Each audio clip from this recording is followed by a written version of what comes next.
So a large number of people are getting away that we know about. We don't know who these people are, but they're just gotaways. They're never encountered. They get away into the interior. Then we've got, one estimate's about 0.3 million unknown gotaways. Okay, that's the estimate. So somewhere north of 4 million people. I had a number down here, 5.3, but we're adjusting that down based on Title II expulsions and I guess people voluntarily going home. Somewhere between 4 and 5 million people during this administration have come to this country, probably don't qualify for asylum, but that's a pretty accurate number, right? 4 to 5 million.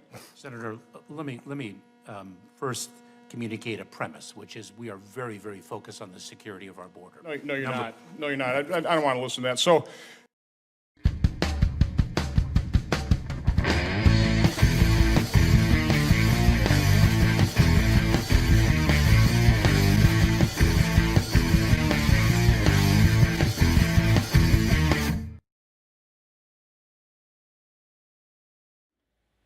You gotta love Ron Johnson. Oh, I love that freaking roast. I don't want to listen to that. I don't either. I really don't. But Mayorkas did like to talk a lot, so he won't shut up unless you shut him up. Really, that honestly happens.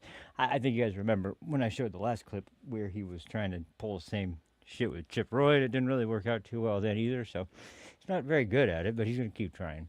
Anyway, welcome everybody. Thank you for being here. And this is a special episode because it's 69. And I'm just trying to say 69 as many times as I can in this episode. No, I'm not going to do that. But I probably will say 69 several times. 69. Anyway. Because I'm immature and I find stupid shit funny. I'm going to try and do it anyway. Maybe not. Maybe if I even remember, we'll see. If I can stay awake this time. Believe me, I'm going to stay awake this time. I don't think there's any trouble in that area because I am pissed off at what I'm hearing all the time now. This is getting ridiculous. What is going on in both the United States and in the UK right now? What the hell's going on anymore? It just seems like there's people bitching for no other reason than just to bitch, and then there's people that are actually suffering with like real serious traumatic issues that are just looked at like, yeah, but who cares about you? We know you. We need to win over these other voters.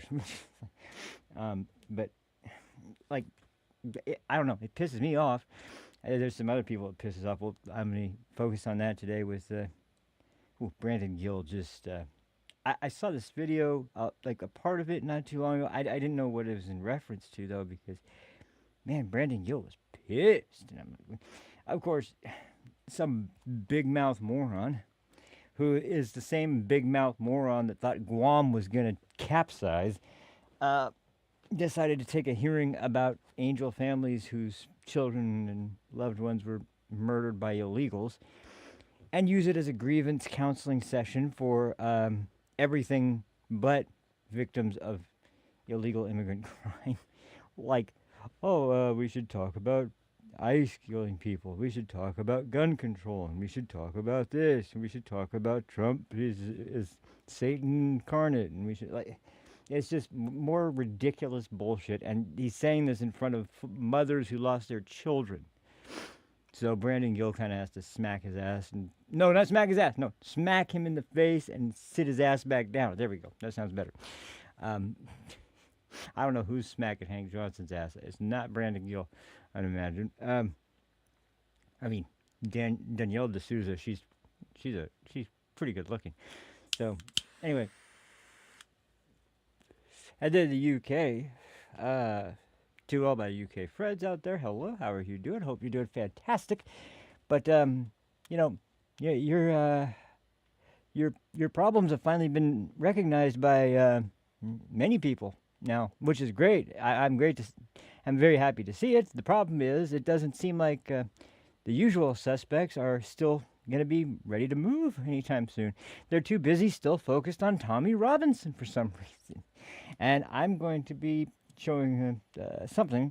This was kind of in between the Henry Novak killing and the the latest instance with the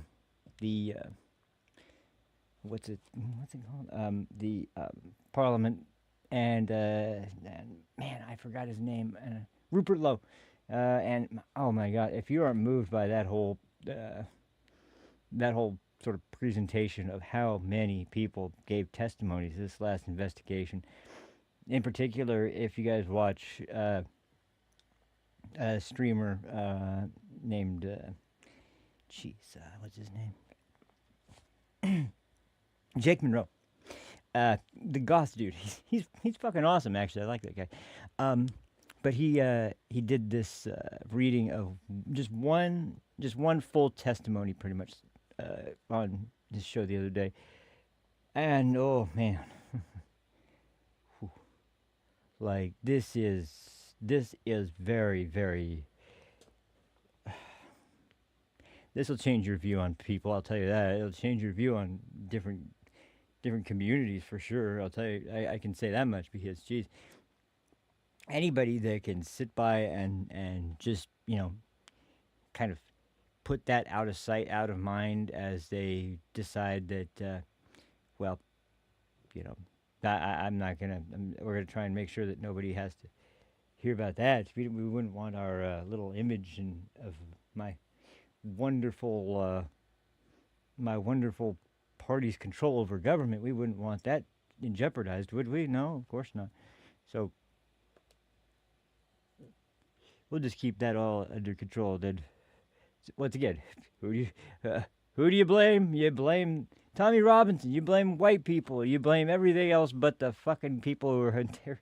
Once again, illegally doing a bunch of other illegal shit, and anybody that would pay attention just decides, man, never mind, whatever. So I'm really getting to a point where it's like, is everybody starting to wake up yet? Are we starting to get the idea yet that there's just something about these situations now that's getting so out of hand? Like we've got millions of illegals in this country, and the progressive left decides, we're gonna get pissed at ICE and run them out of town. They start celebrating as Minnesota sees ICE leave. Yay, we protected the illegals. It's like, what the fuck is wrong with you? You're happy that more illegal immigrants can stay here, mooch off of taxpayer dollars for their, so they could sit in their homes and, do jack shit and occasionally have some of them run around and rape some poor woman or, God forbid, bash her in the head with a rock and kill her or something. I don't know. What is the benefit here?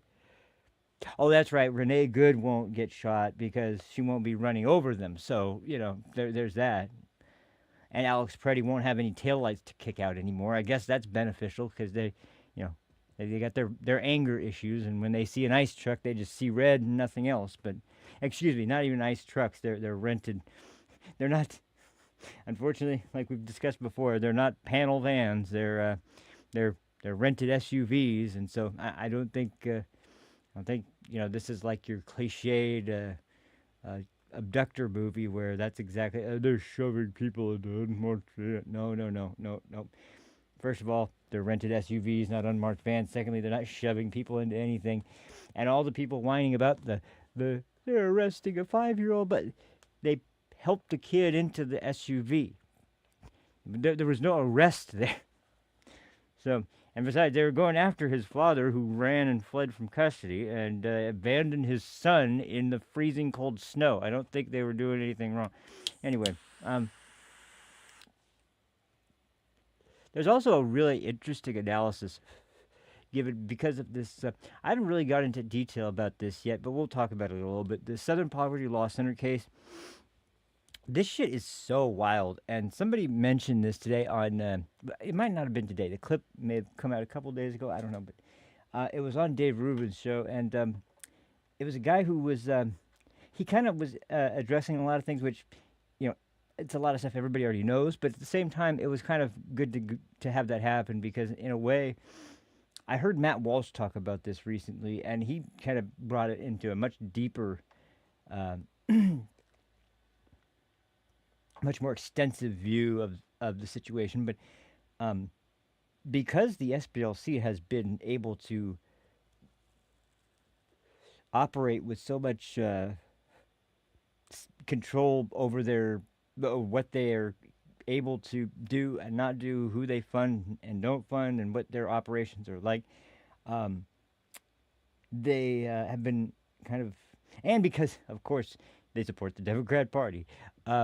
There's a lot of things that I'm sure a lot of political people, political leaders and candidates and even like staff and people who are candidates who know they've probably had to kowtow quite a bit to the SPLC in their campaigns and while they're serving, quote unquote, serving the political interest. Um, but they are a political force to be reckoned with based on how long the organization has existed until now, after they've been discovered to be, funding the KKK and funding the neo-Nazi groups that are operating within the United States, even though they're, kind of at a point where their actual, numbers are so in the toilet that they barely can cause much of a issue. That's the other part that's just kind of ridiculous, is everybody treats them like this is the height of the Klan, right? When it's right. No, this is like after it's already dead and buried, and a few fucking absolutely moronic loons think they're still fighting for the white race by running around, burning crosses. Oh no! Oh my God! They're gonna lynch black people again. No, I don't think they would get far enough with anybody to do much of to do much hate crime unless they were acting as not acting as a mob. That would draw way too much attention, and maybe as individuals they are bad racist people. I still don't even know if they would go to the extent of an act of actual physical violence, because I think a lot of them are too cowardly to do that, and they wouldn't want to. We'll put it this way: they talk a big game, but I don't think a lot of them would actually do much of anything. And once again, I've talked about this many times. Actual racists that actually are real in their belief that they are the white race is superior, they will tell you in no uncertain terms exactly how they feel. They will tell you that they believe the white race is superior. They will tell you they are racist. They will tell you they don't give a fuck. They will tell you, I mean, they're not ashamed to admit it. And usually the most open ones can seem pretty openly violent, but I mean, this is what is so interesting when you hear about the SPLC case, is that it took funding of the of neo-Nazi groups to get the Charlottesville riot to get as bad as it was, where someone got killed, and that was after the SPLC had funded the KKK and a neo-Nazi group to show up, funded a bunch of shit in terms of material needed to carry out the operation, and one of the leaders of the groups was like either married or dating, sleeping with one of the leaders of these groups. I don't know how deep this shit goes, but it goes pretty damn deep. They were in a relationship for a long time, long enough to have a joint bank account. It's fucking wild how these people were operating. And so this guy that is on Dave Rubin's show is talking about this, and he's discussing it, and it's kind of this is where I was really kind of trying to rationalize the situation in my own head. Like, what is it that we do have to consider now? Because so much has been a manipulated retelling of history through the lens of what they want to be interpreted, and not what reality would reflect. And it goes back as far as a lot of even notorious events in American history that have been consistently painted as the evil white men were doing the thing to the poor black man that didn't do nothing wrong. He didn't do nothing. He was just living his life and being black, and there was nothing wrong there.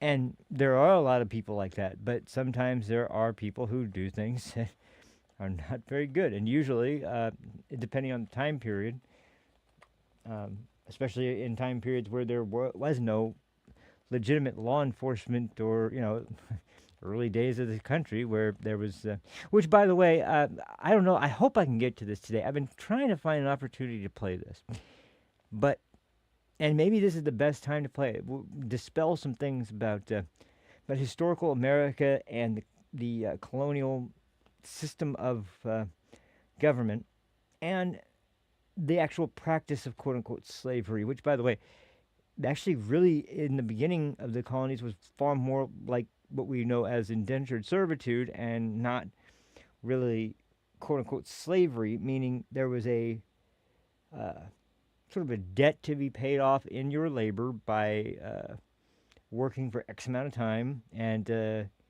when that time was worked off, you were released and then you were a member of the society. Now, I'm not saying that's great, but it's a hell of a lot better than lifetime slavery. But there's a very strange twist which brings about the concept of lifelong indentured servitude, aka that would be slavery. And the twist, I'm gonna wait to the video to play it, but there's a very, very strange and interesting twist as to how that actually started in the United States. But I think maybe I finally will be able to get to that today because the story is very, very fascinating. But anyway, we'll start with. Let's go ahead and start with the congressional video because this is just.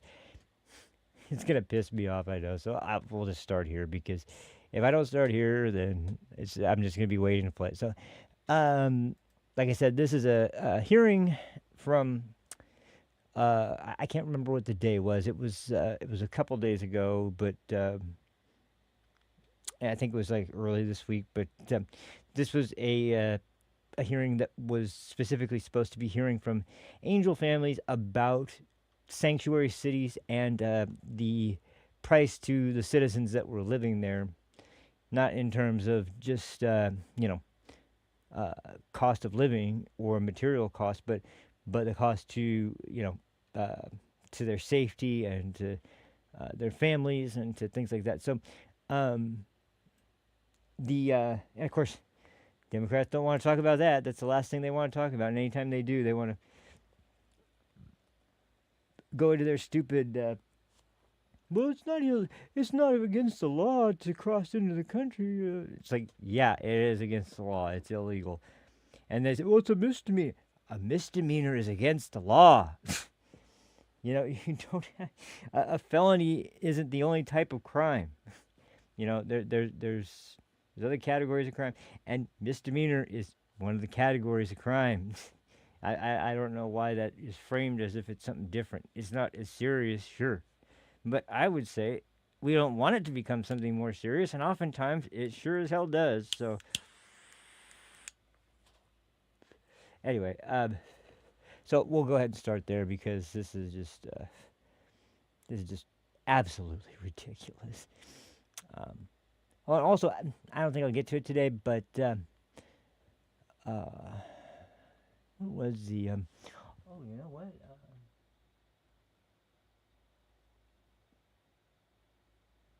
Oh, no, never mind. That was something else. We did go over the whole incident in Belfast, although I took another video from this one's from Matt Walsh on the incident. I can't remember what I actually covered in that. But, oh, wait, did I move?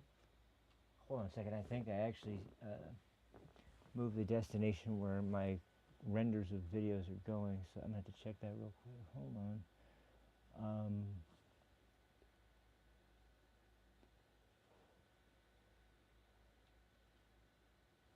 I'm going to have to check on... here, I'm going to have to go to the program and launch it and see if I can...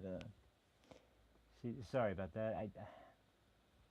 I think it was when I was saving a different video clip, I was putting it in a folder for something else, and I forgot to change it back. Hold on, let's see.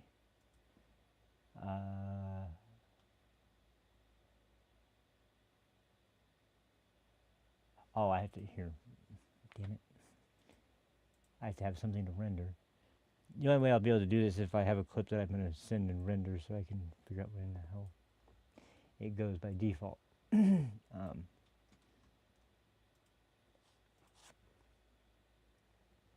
work.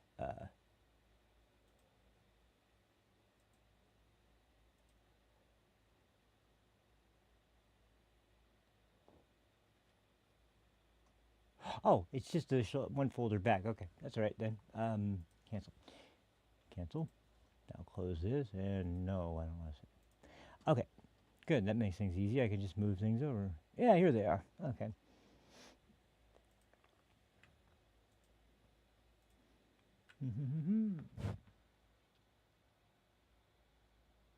Was there something? Oh, wow. Wait a minute. Hold on. There's more stuff here, too, that.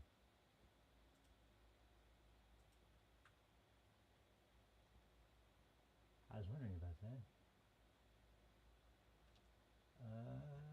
Is it just these? Wait, 1, 2, 3, 4, 5, 6, 7. Damn, 7 clips. My goodness. Okay. Well, here. There we go. Move those in. Wow, that was more than I thought. I knew I rendered some other stuff even on the last episode, but apparently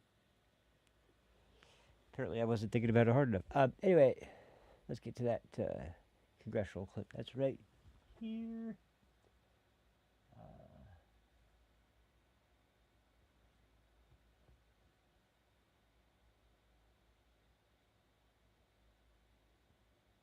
Oh, and of course, I had to go over a couple of things in the aftermath of the Carmelo Anthony case.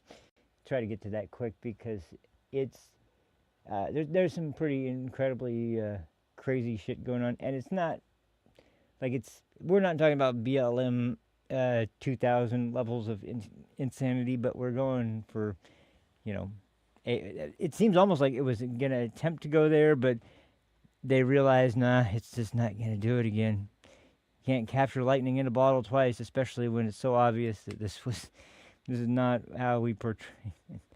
So I think they're all rolling over on that. Which, by the way, the dad of Carmelo Anthony, I would say he probably is one of the most reprehensible people in this whole case, because I would almost guarantee that if you want one reason why Carmelo Anthony thought he was in the right and thought that he would win the case, it was because his dad was convinced that playing the race card the entire time would get him out, and he could make a bunch of money off of it at the same time.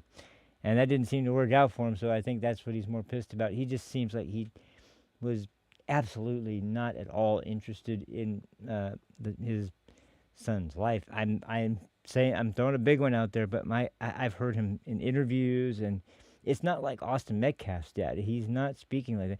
And hell, Austin Metcalf's dad has seemed like more responsible towards even Carmelo Anthony than Carmelo's own father. It's sad, but I think that, to be honest, I think that if Carmelo met with Jeff Metcalf and apologized and showed remorse, I think that he could potentially end up in a much better place by the end of his sentence, and at least be on a path that would be much more beneficial than if he kept passing the buck and trying to blame other people. I think it would be a far better direction for him, because Jeff has already extended his forgiveness, and he did that immediately. There's a video clip I have where he kind of talks in depth about the whole thing, and I'll probably play that later. But just at the end, he's doing a hell of a job at ignoring all the fucking sickos out there who are doing the same thing they did during Charlie Kirk, just running around trying to fucking throw it in people's face that you're racist, you're dead, and he's like, I just can't look at these people. They're so ridiculous. It's just gonna make me angry. So smart man.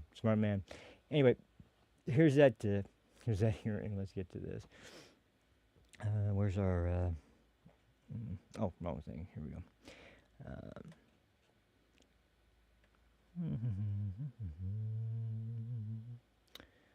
Okay, we got desktop audio going. Okay.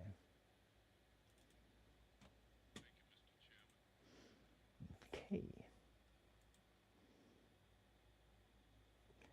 All right. Now, here we go. Now, watch how fast this goes. Thank you, Mr. Chairman. I'm so sorry for what has happened to your children. I cannot imagine what you've gone through, and no parent should have to go through what you have gone through. All victims of violent crime deserve justice, but this hearing is not about justice. It's entitled The Human Toll of Sanctuary Policies, Stories from Victims and Families. We could very well have done a hearing on the human toll of the Trump MAGA tax cuts on 17 million Americans who got their health care access and food security ripped out from under them so that the wealthiest billionaires in this country could get another tax cut. Oh, Or yeah, we could have that's why. entitled this hearing or had a hearing on the human toll of Trump's stupid war with Iran and how it's making life increasingly unaffordable. Oh, yeah. People here in America, except for the wealthiest Americans. That's They that can stupid pay Democrat whatever the price regulations is. and We could have had a hearing on the human toll of Trump's desperate cover-up of the Epstein files. Oh, Epstein, yeah. The toll that has played on the victims of that Oh, you mean the toll that international you have child constantly sex been abuse trying to ring. hammer home about that, but not But no, about we are here you know, today and not the to sex cast any trafficking of girls aspersions across on the any border, of you right? for testifying, but this is a Steve Miller approved hearing. Oh, Stephen Miller. Whose Oh, sole yeah, God. aim is to stir up passion no. and bias and prejudice Yeah, that's a soul. against yeah. immigrants who are people of color. Oh, Now, I mean, we Jeez. have had mass murder after mass murder in this country perpetrated by now he goes all off on a kinds tangent. of people. so- But I just want to talk about those that have been perpetrated by white males. I was like, and I could go that's on and enough. on in terms sure of you could. That's why I cut it out. tragedies and victims of tragedy who could be brought here It's to just talk about about this MAGA all Republican the usual failure shit. to do anything about gun control. Oh, yeah, that's right. Gun control. You know, I yeah. mean, so this is What does that have to do with anything? even the fact that Mr. Romanucci, you are seated number 3 instead of number 4.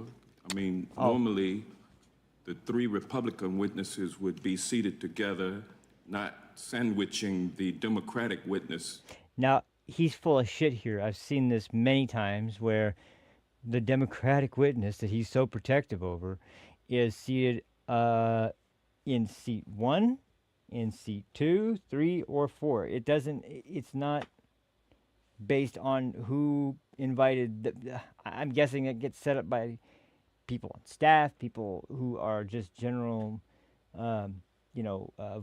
workers in the Capitol. They don't know what witnesses from what party all the time, I'm sure. So they just put the chairs out, they put the name tags out, and then they just leave the seats there.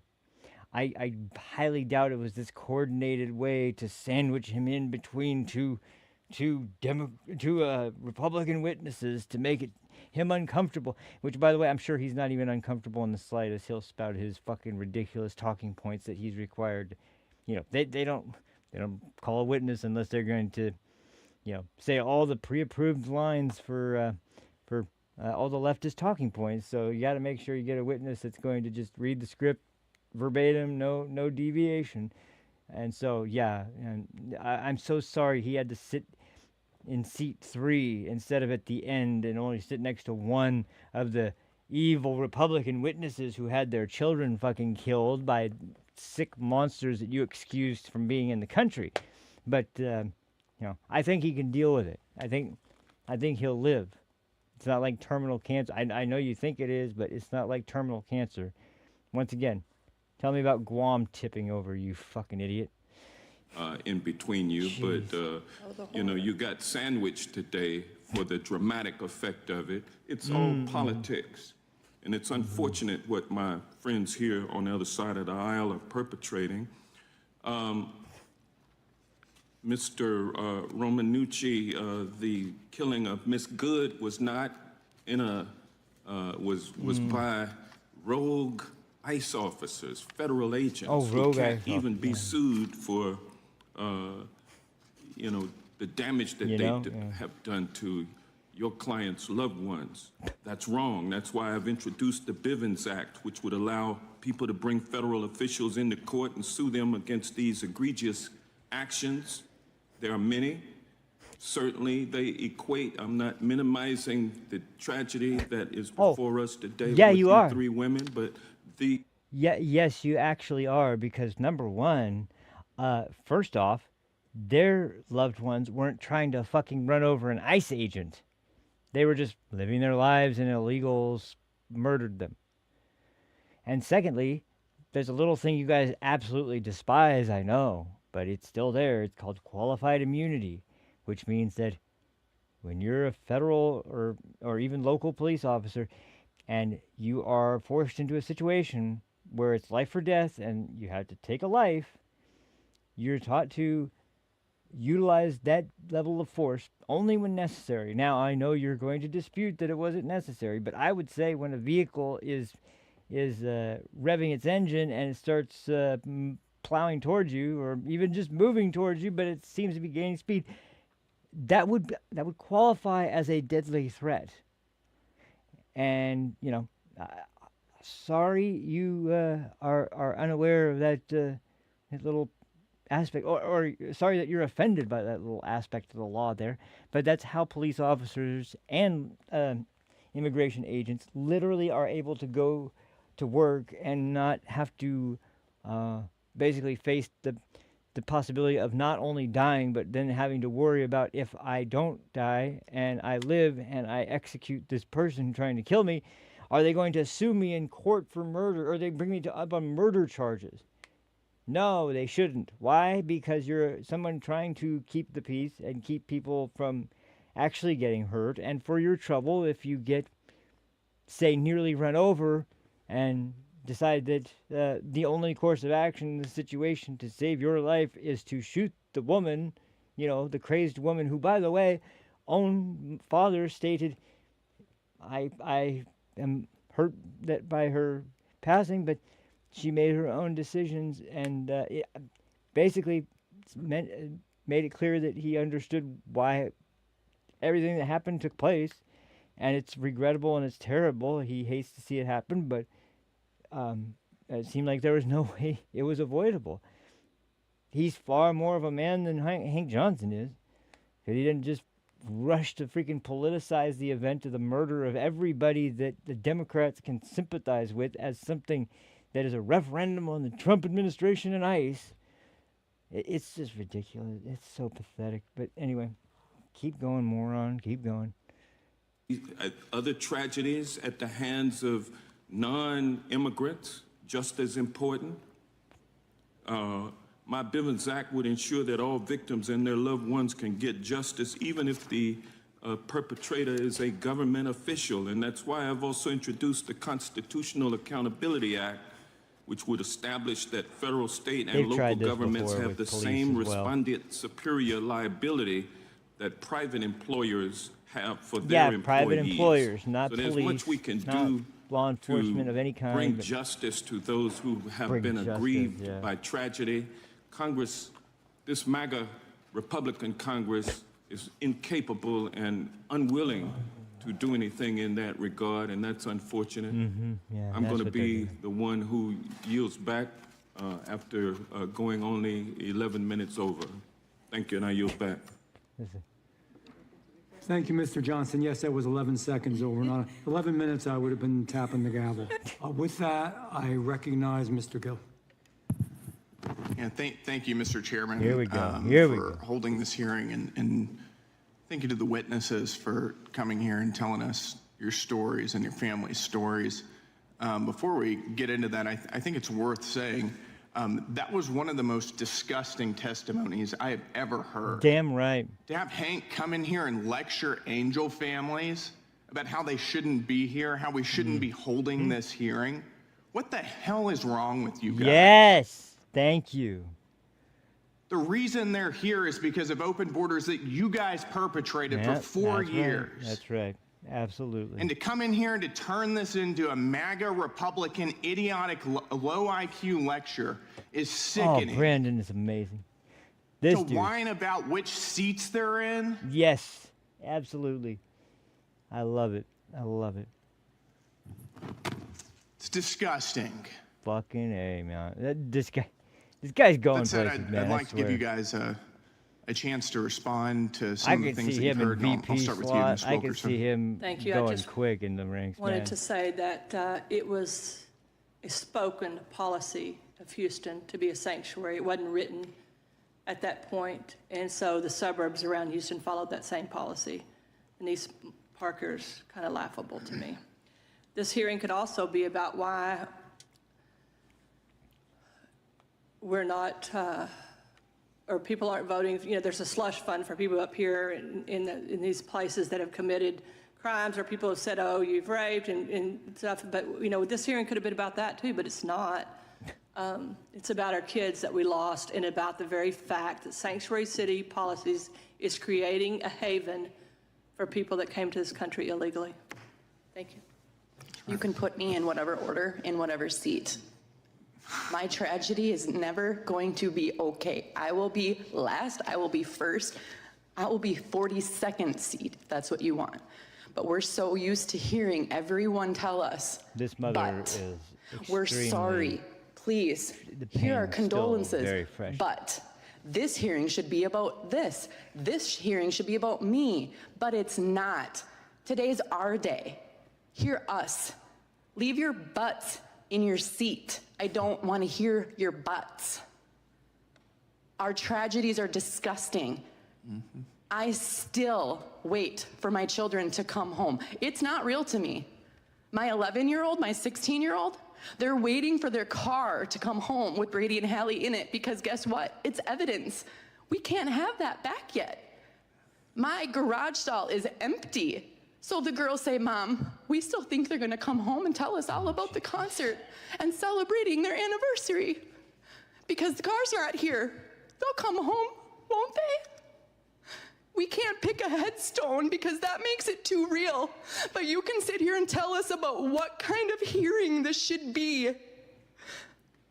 Renee Good is not the same as Angel Family. She made a choice. She left her home that day, made the choice. Brady and Hallie didn't get a choice. Carissa didn't get a choice. Joshua didn't get a choice. They are living American laws, the American dream. They're trying to make this place better, and they were stolen by somebody who doesn't care. But give me all your butts. I'm used to it. I don't know if anybody has noticed, but I am not white. I wake up brown every day. I'm not sure what race has to do with any of this. Yep. Absolutely.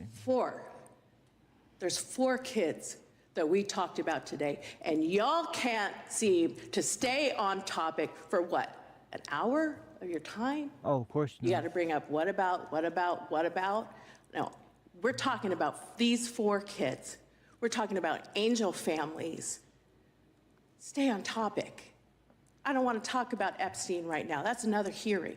I don't want to talk about ICE detainees. That's another hearing. Right now, today, we're talking about sanctuary policies and how they have wrecked our families. Y'all come and y'all feed Carissa. You get her up from her bed using a crane. And then you tell me and lecture me what this hearing should be about.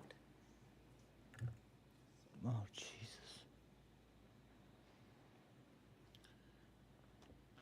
Ms. Wilkerson, we have a little bit more time. Would you like to have the floor to respond to anything else This you've heard is today? really classy by Brandon Gill. I just have too. to agree with them both. Just You give know, his time this to hearing them. could be about anything, and I appreciate that they want to get some things on record, but it's not what it's about today. It's about American citizens who parents try to do the right thing. You know, I stayed at home mom because I wanted to give Josh my values, my kids my values, and teach them right from wrong, take them to church. And you get almost through to that point, and then somebody that shouldn't even have been here just steals their life right out from under you. You'll never understand the pain. I pray that you don't understand the pain.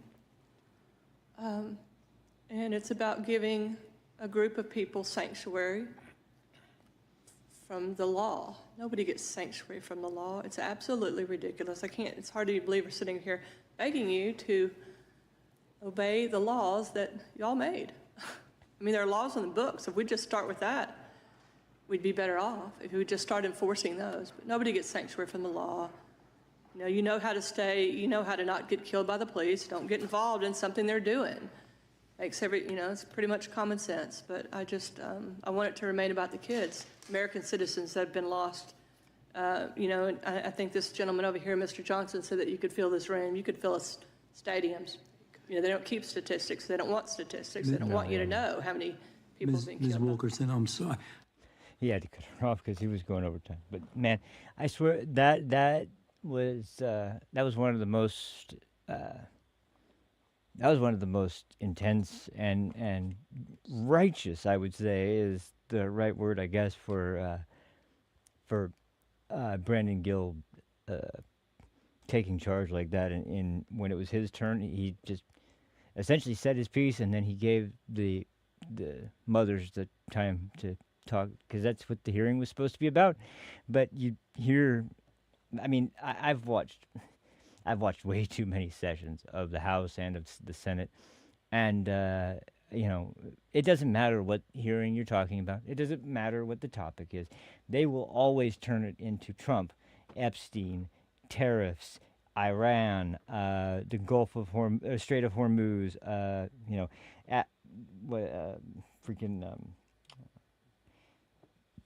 Maduro, or all the same old, the ballroom, all the same talking points you hear everywhere, from BS Now to fucking CNN to every single to Kyle the Kuklinski and every other freaking doofus freaking YouTube leftist on stream or videos. It's amazing to see how every single subject, they don't care. They couldn't care less what the subjects are. I don't ever see, when it's a Democrat-led Senate and House, whatever, and there's a hearing, there's usually points that Republicans make that are on topic but are counterpoints. And it's understandable because it's still respectful. It's still based on the topic at hand. They're just countering the discussion. I never see that from Democrats. Democrats do not want to talk. They always do this. I've seen them do this in I don't even know how many freaking hearings that was about something involved. It's almost always with immigrants, of course, because there's no real excuse for that one. With Epstein, they can go on and on and on. They never bring up Stacey Plaskett, of course. They never bring up Stacey Plaskett texting Jeffrey Epstein in the middle of a hearing. They don't want to go anywhere near that one. They don't want to go anywhere near people like, even though they claim that, I'm not a big fan of Bill Clinton either. No, but you're a fan of Hillary Clinton, I'm sure. And it's like they will just about hijack any topic to switch it and make it about Trump, and it's unreal. Going into the midterms, I've been noticing a lot of media networks are.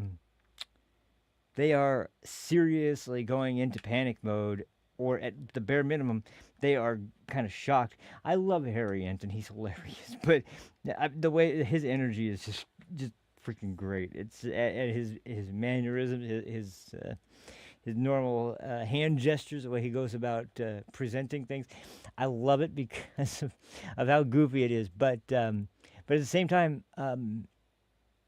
when you watch his reports, he will go like, "Oh my gosh, how is this possible? How is this possible?" And then he'll highlight it. And when it's bad for Democrats, you could tell whoever it is standing on the other side of the board is going to be very, very, very anxious to ask a question. Like, how does this relate to other, like bringing up something like, is this similar to other years?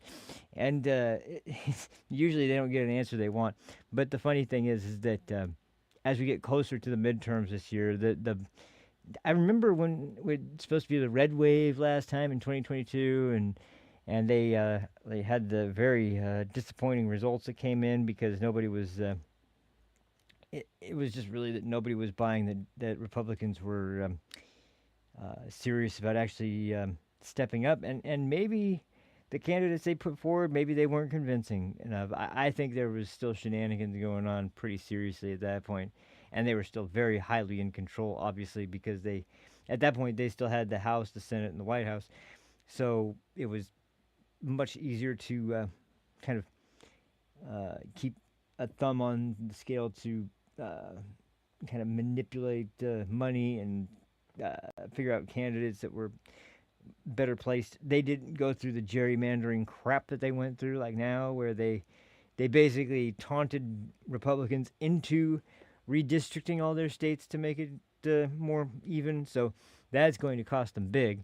But I think when it comes to the things that's really getting voters the most is, I think they're watching stuff like this, and when they wonder what can be done about the prices, because the biggest problem right now, I'm sure, is the prices. And I can tell you right now, I think without a doubt, if you were to ask Donald Trump, and he was answering this, as honestly as he could, I don't think he wanted prices to be like this at this stage in his presidency. But there were things that just had to be done. I don't think he was fully aware of just how bad 4 years under Biden had left the government, and how much had to be done first before, even Iran is a product of the Biden administration's fucking bullshit. Because how did Iran get worse from Trump's first term? Well, they went back to the same stupid deal that they had under Obama, where it's just like, we're going to give them all their money back, and they won't have a reason to make a nuclear weapon. Well, they will. That reason would be Israel, and then the reason after that will be the United States. So, unfortunately, they will still have a reason. You're either naive or you just don't obviously care about Israel like the typical Republicans have in the past. But regardless, I don't even care what your feelings are on Israel. If there is something that is going to be a threat to the United States based on a nuclear threat that would wind up in, look at North Korea. I don't have to do much other than just point at North Korea and say, you remember the last time we let a freaking aggressive rogue state just build nuclear weapons? Yeah, they became a very isolated, self-contained dictatorship that was incredibly tyrannical and very anti-American. And I think the only reason we are even in the situation now that we're in is because somehow, some way, Trump maneuvered himself into a position, after calling him Little Rocket Man, to meet with Little Rocket Man and have a meeting that was pretty productive. I think that in some way because I've talked about this before. I know that Kim Jong-un is a man who is very, very fascinated and interested, and has a very strong appreciation for the theatrics and for the presentation, for the what would be the best word, for the just the grand scale of the event, like how big an event is, how grand and how glorious and how big and amazing is this event. That's why he loves stadium events, full-size stadium events that are, usually something like a Korean performance from different types of arts departments or whatever, or arts schools or whatever. He's very much always in attendance for things like that. He absolutely loves those things. And I think in a way, the way that the whole media and the communities of people around the world were viewing the relationship cultivating at that time was like a huge spectacle. It was this big, big deal. And it I think to this day, it still is a fairly amazing thing that no, we're not friends with North Korea, of course, but there's never been a time, I don't think, since since the country split in half and since the rise of North Korea, that we've ever been in a situation where there was as the levels of concern as lowered as they are now, to the point that, of course, they're still a threat, but not nearly as serious. I mean, who are we talking about most of the time now? We're talking about China, we're talking about Russia, and we're talking about Iran. Now, technically, yeah, North Korea was part of the BRICS alliance, but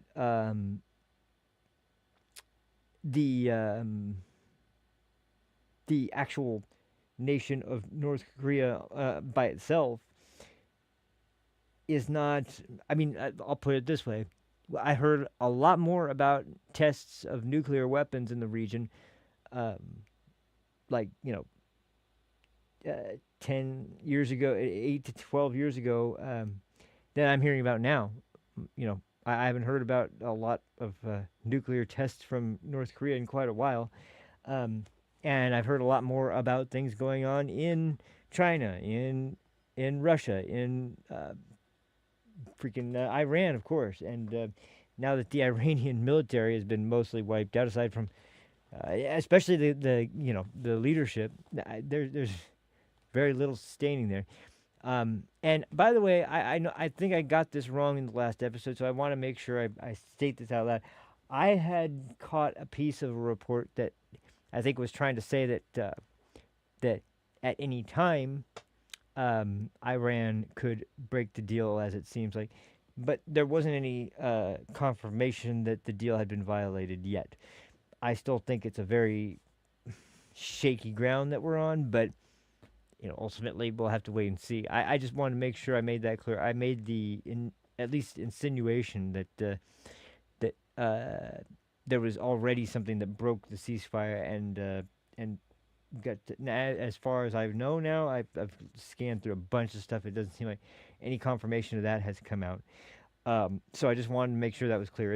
I'm not going to go into any kind of other detail about it, because I just don't know anything new other than the deal is still in the same stage that it was in before. There's not a ton of details about it, but we're still kind of having to wait and see. Now, when it comes to what's going on in Britain, oh boy. First of all,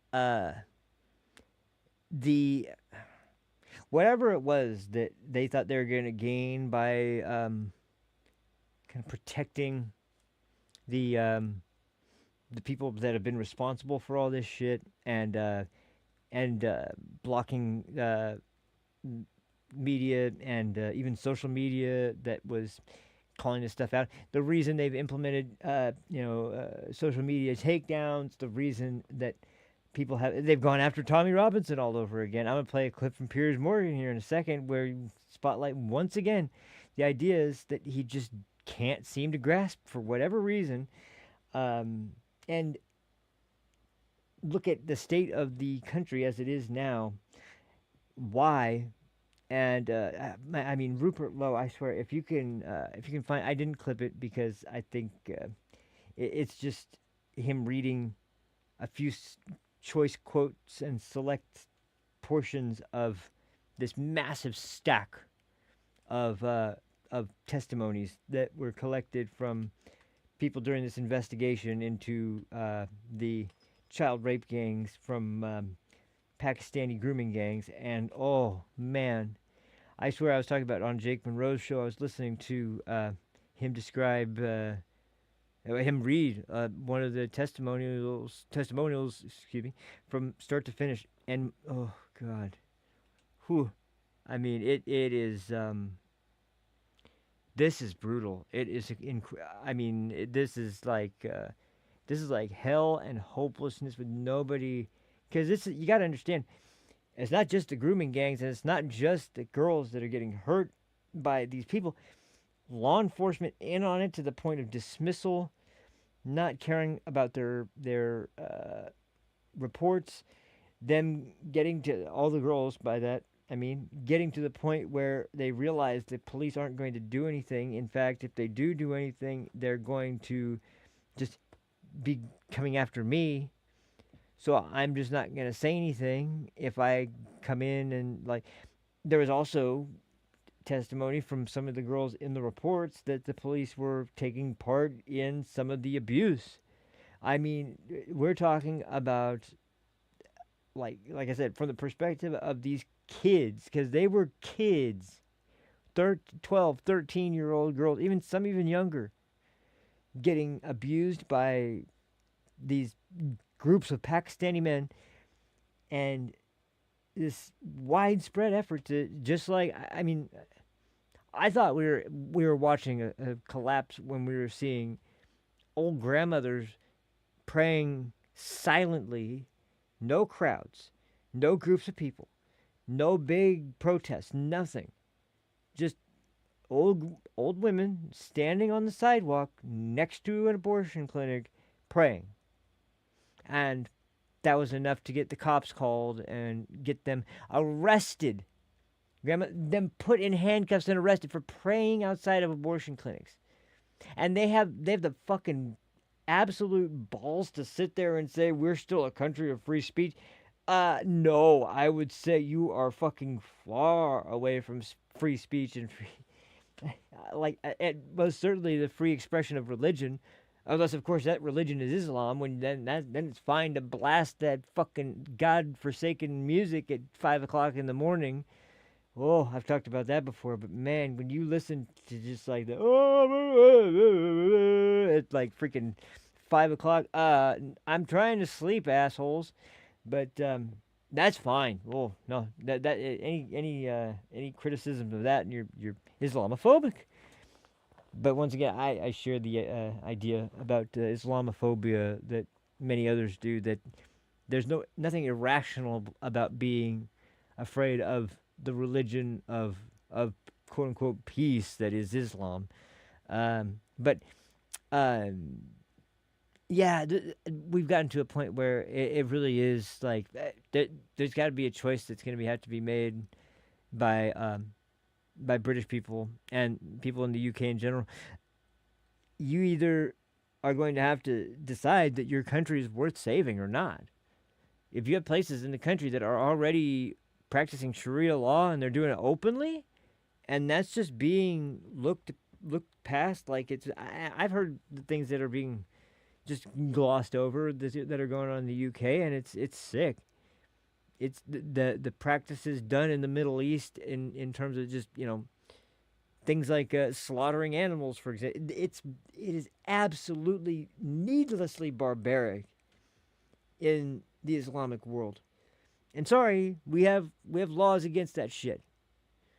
And your culture doesn't permit you to come onto our territory, butcher animals in a completely just inhumane, disgusting way that just is meant to prolong the suffering for whatever fucking reason, and say, well, that's because of my religion. I don't fucking give a shit what reason it is.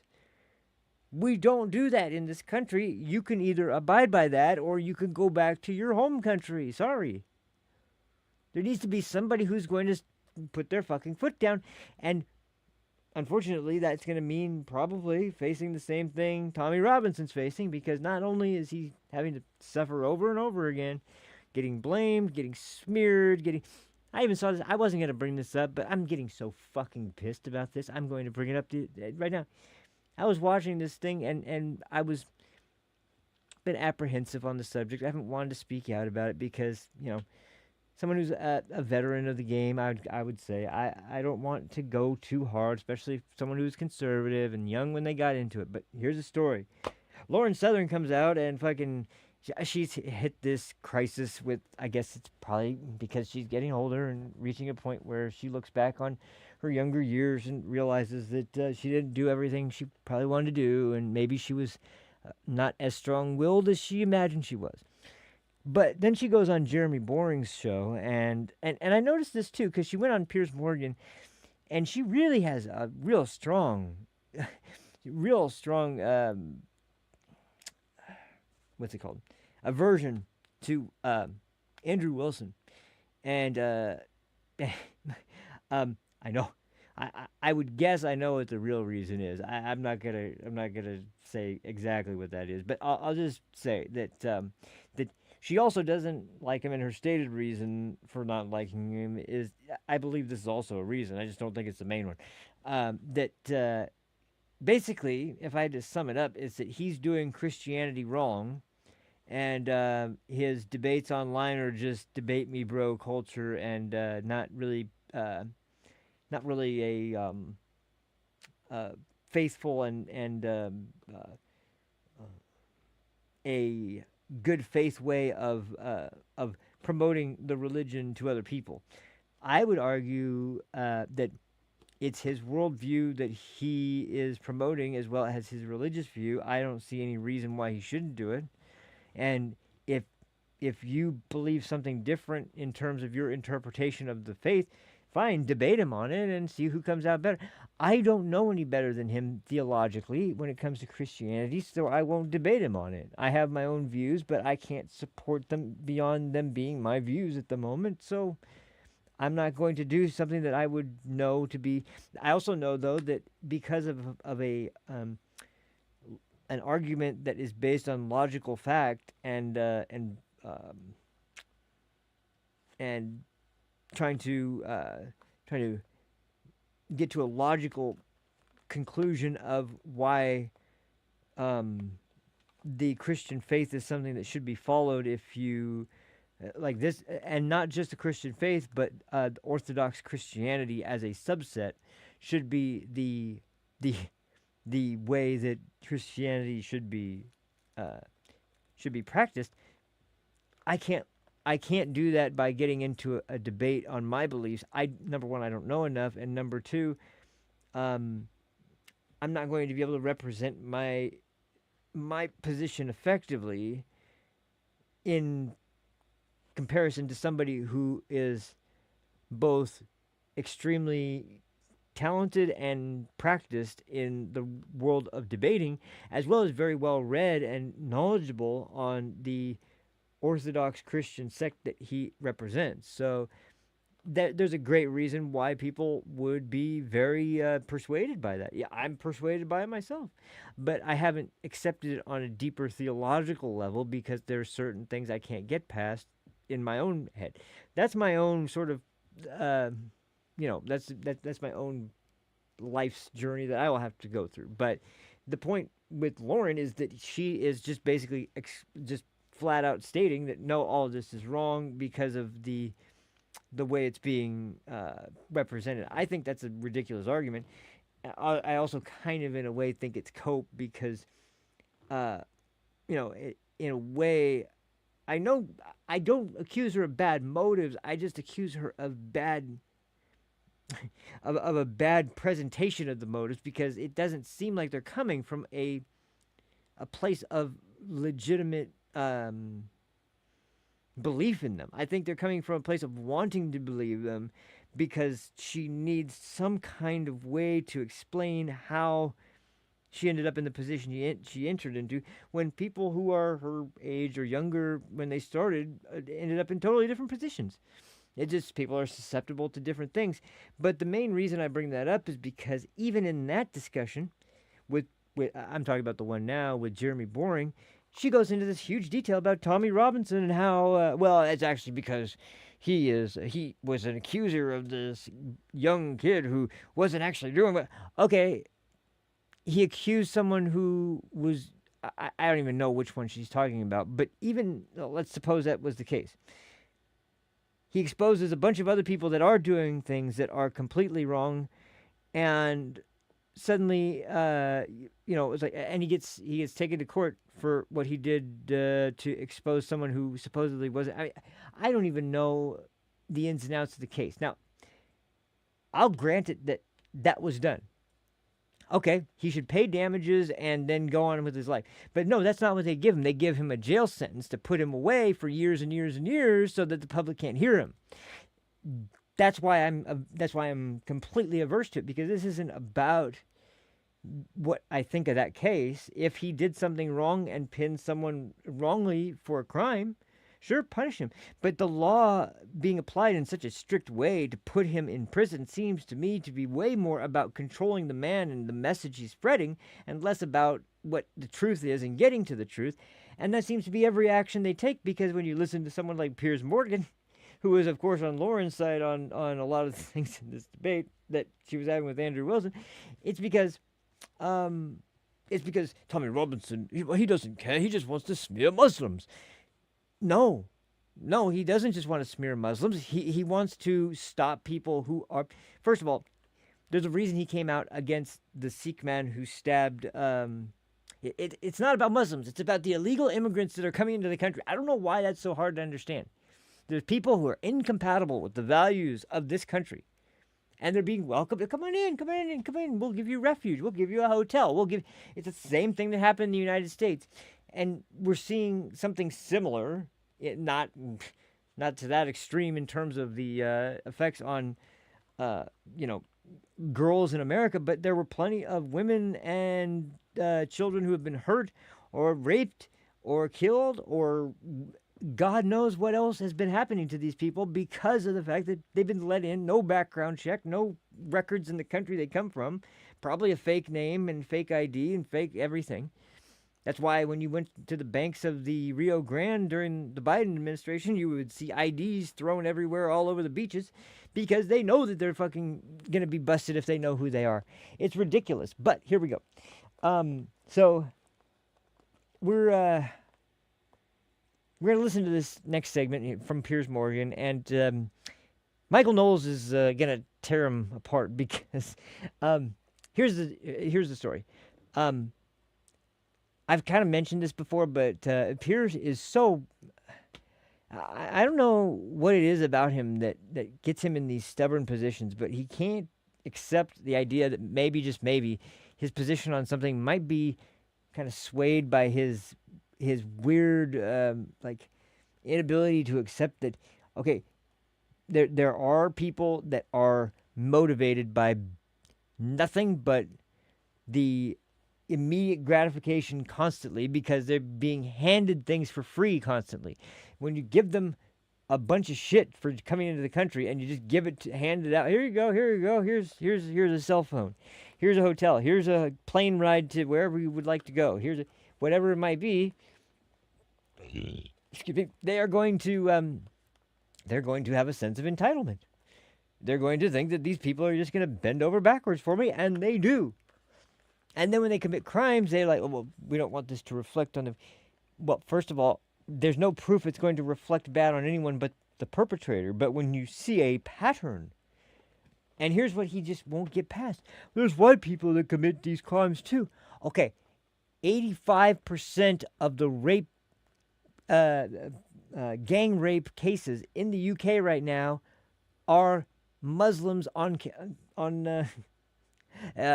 in the cases. I'd say that's a big... Let me put it this way.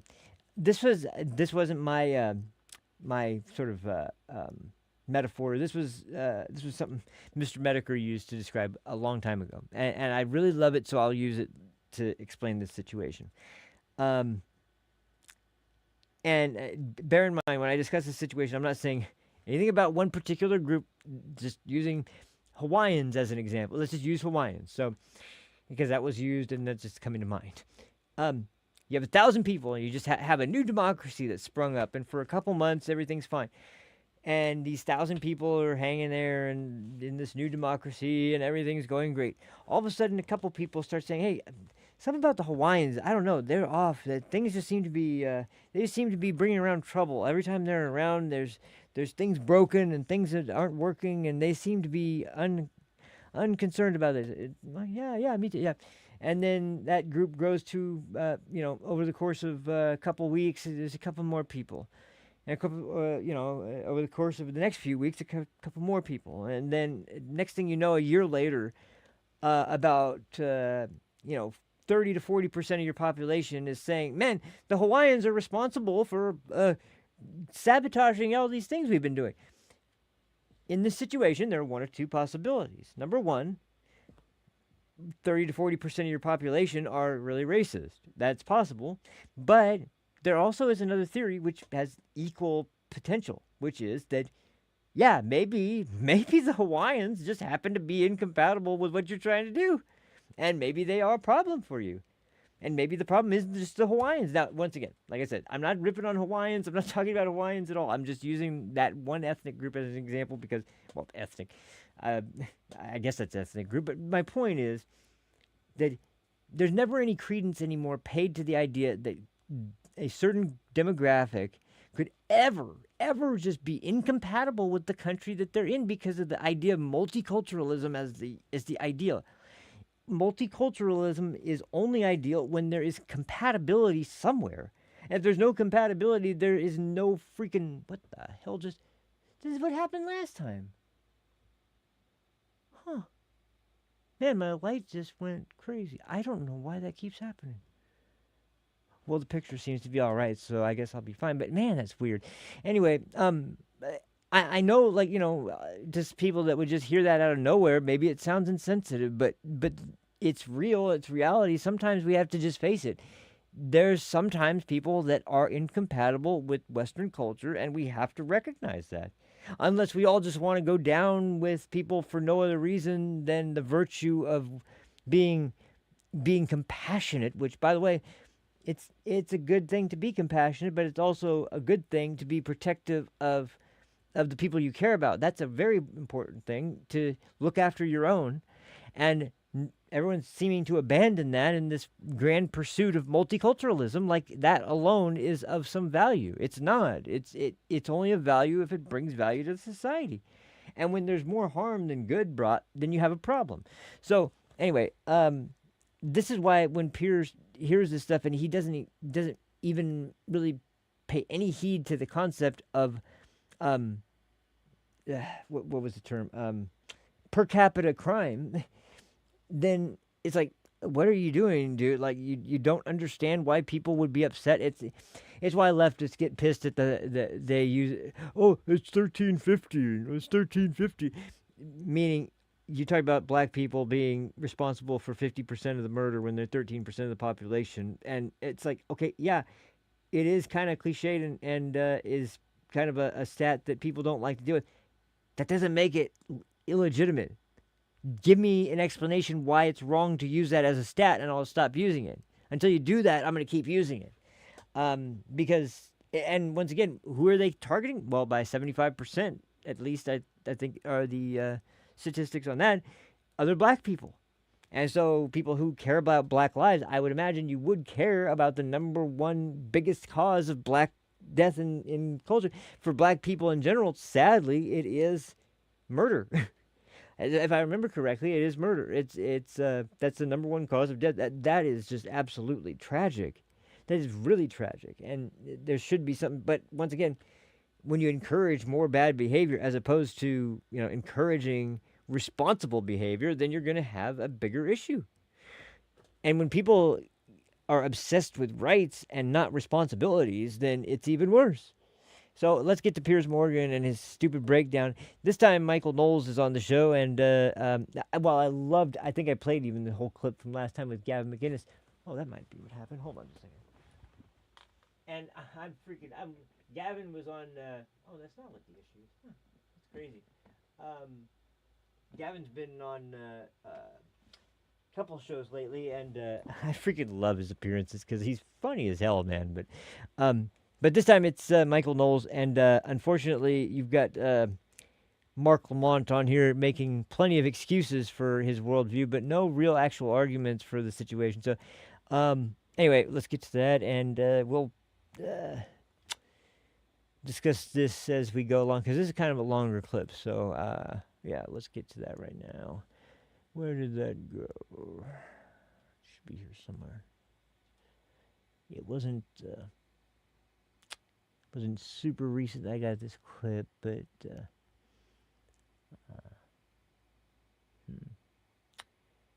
where I can't read anything.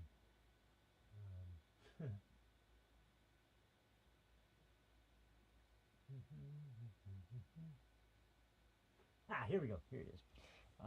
This was from, let me see, when was this from?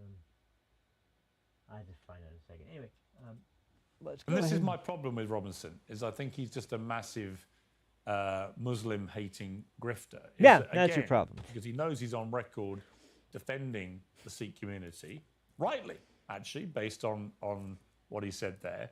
But his desperation to try and bring his wider anti-Islam, anti-Muslim rhetoric into this is laid bare once again. And again, they have nothing. This had nothing to do with any Muslim. This is problematic, isn't it? That's once again missing the point. Tommy Robinson, yeah, he does predominantly talk about Muslim immigration, but that's the key word there is immigration. Immigration without vetting into the country. It's the same problem we had here. Immigration without vetting. We don't know who these people are. We don't know where they're from. We don't know their criminal record. We don't know what their country of origin actually is. Sometimes we can figure that out. Sometimes we can't. But the point is, when you don't know, you kind of have a big problem on your hands, and you really should ever let somebody in when you know nothing confirmed about them. And answers that they give that are just responses to your questions, that's not sufficient without proof or without some kind of documented actual sort of official document to back it up. Like, there's got to be something there. You just let people in randomly because, oh, we need diversity. No, you don't need diversity. None of diversity is going to destroy your society before it does anybody any good. So, but he just doesn't seem to get it. Well, nobody's ever accused Tommy Robinson of being an Islamophile, and it's certainly the case that Muslims didn't have anything to do with the killing of Henry Novak. But the public response to that killing, the reason that the killing is so notable politically, not merely at the level of human tragedy, does certainly involve Pakistani Muslims. Is anybody seriously going to argue that Pakistani Muslims have not been involved in lots of crime over the years, lots of stabbings, and one of the other biggest political issues in the country, namely the grooming gangs, which, we will point out, long predate the George Floyd riots and the George Floyd killing. Absolutely. And so in this way, I actually don't think that American wokeness, liberalism is totally responsible. You know what Tommy Robinson never does? He never points out any violence by white people, ever. And by white Christians. And once again, two reasons for that. Number one, they're citizens. You can't do anything about that, then you're always going to have that. Number two, the stats are a little skewed when 85% of the population of one group is responsible for the all of the cases. 85% of the cases are due to one group that comes in illegally for the most part, and they commit the crime of rape under the group gang rape on minors.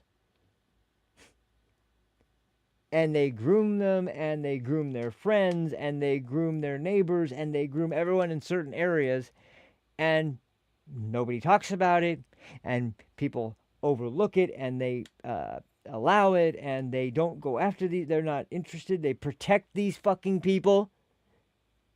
Then you have a little bit more of a problem than the cases where it's not a Muslim perpetrator. It's so stupid. It's like, once again, well, it's like the stats of let's just make this not about race. Let's make this about a different concept altogether. The cops are out killing all these people all the time. Okay, well, how many people do they kill every year? I don't know, 1,000 people a year. And of that, how many people are armed? How many black people are armed? Let's start talk about that, since that's what everybody's concerned about. How many black people are armed? Actually, let's make it about the unjust cases. How many people are actually unarmed black people that are shot by cops every year? How many? 12. 12. That's the big epidemic. 12 people out of a population of 350 million. 12, not 1,200, not 12,000, not 120. 12 people that are unarmed. Now, that's sad. No one should get killed by police unarmed. That's really tragic. But once again, there's reason to believe. And by the way, that's also in many cases not including things like baseball bats or blunt objects or even cars. So we're just talking about deadly weapons, knife or gun or something recognized as an actual weapon, not an unconventional weapon like you would see from, I don't know, Renee Good, that kind of thing. So, unfortunately, we're talking about something a little bit different here, and in this case, we're talking about 85% of the people who are responsible for all of the mass rape, the mass grooming and gang rape of English-born young girls being almost 85% of them are Muslim immigrants. 85%. I'd say, just like with the Hawaiians, this is even more obvious. When I was using the Hawaiians for the example, which there's nothing wrong with the Hawaiians. I'm not saying there's anything wrong with the Hawaiians. Tulsi Gabbard's awesome. I love the Hawaiians, but no, my point is that this is just so stupid because it's such an obvious on its face example of exactly why they're incompatible with British society, and yet, well, I guess they're compatible when you have the government and the law enforcement officers all looking the other way. I guess that makes it compatible, but I guess that means it's all that damn Tommy Robinson's fault once again. Like I said, it's all that damn Tommy Robinson going. This is just so stupid. I'm sorry, this is ridiculous. And look at this smug fuck who sits here with his little... I can't stand this guy, I swear. He's so annoying. Mark Lamont Hill is annoying, but this guy is fucking ridiculously... And I luckily, he's not talking at all in this segment that I grabbed. Thank God. I don't know if I could have watched it. But Mark does, and they have a little back and forth. But like I said, Mark, he's misguided. He's just misguided. Anyway. I actually have a bigger problem with Piers than I do with Mark in this clip. But anyway. And yet the vast majority of crime in my country is still committed by white people. Now, obviously, the proportion of the population is much He just higher, says it like it's no big deal. Actually, he never, ever... I mean, this idea, for example, that only a Sikh has stabbed somebody to death.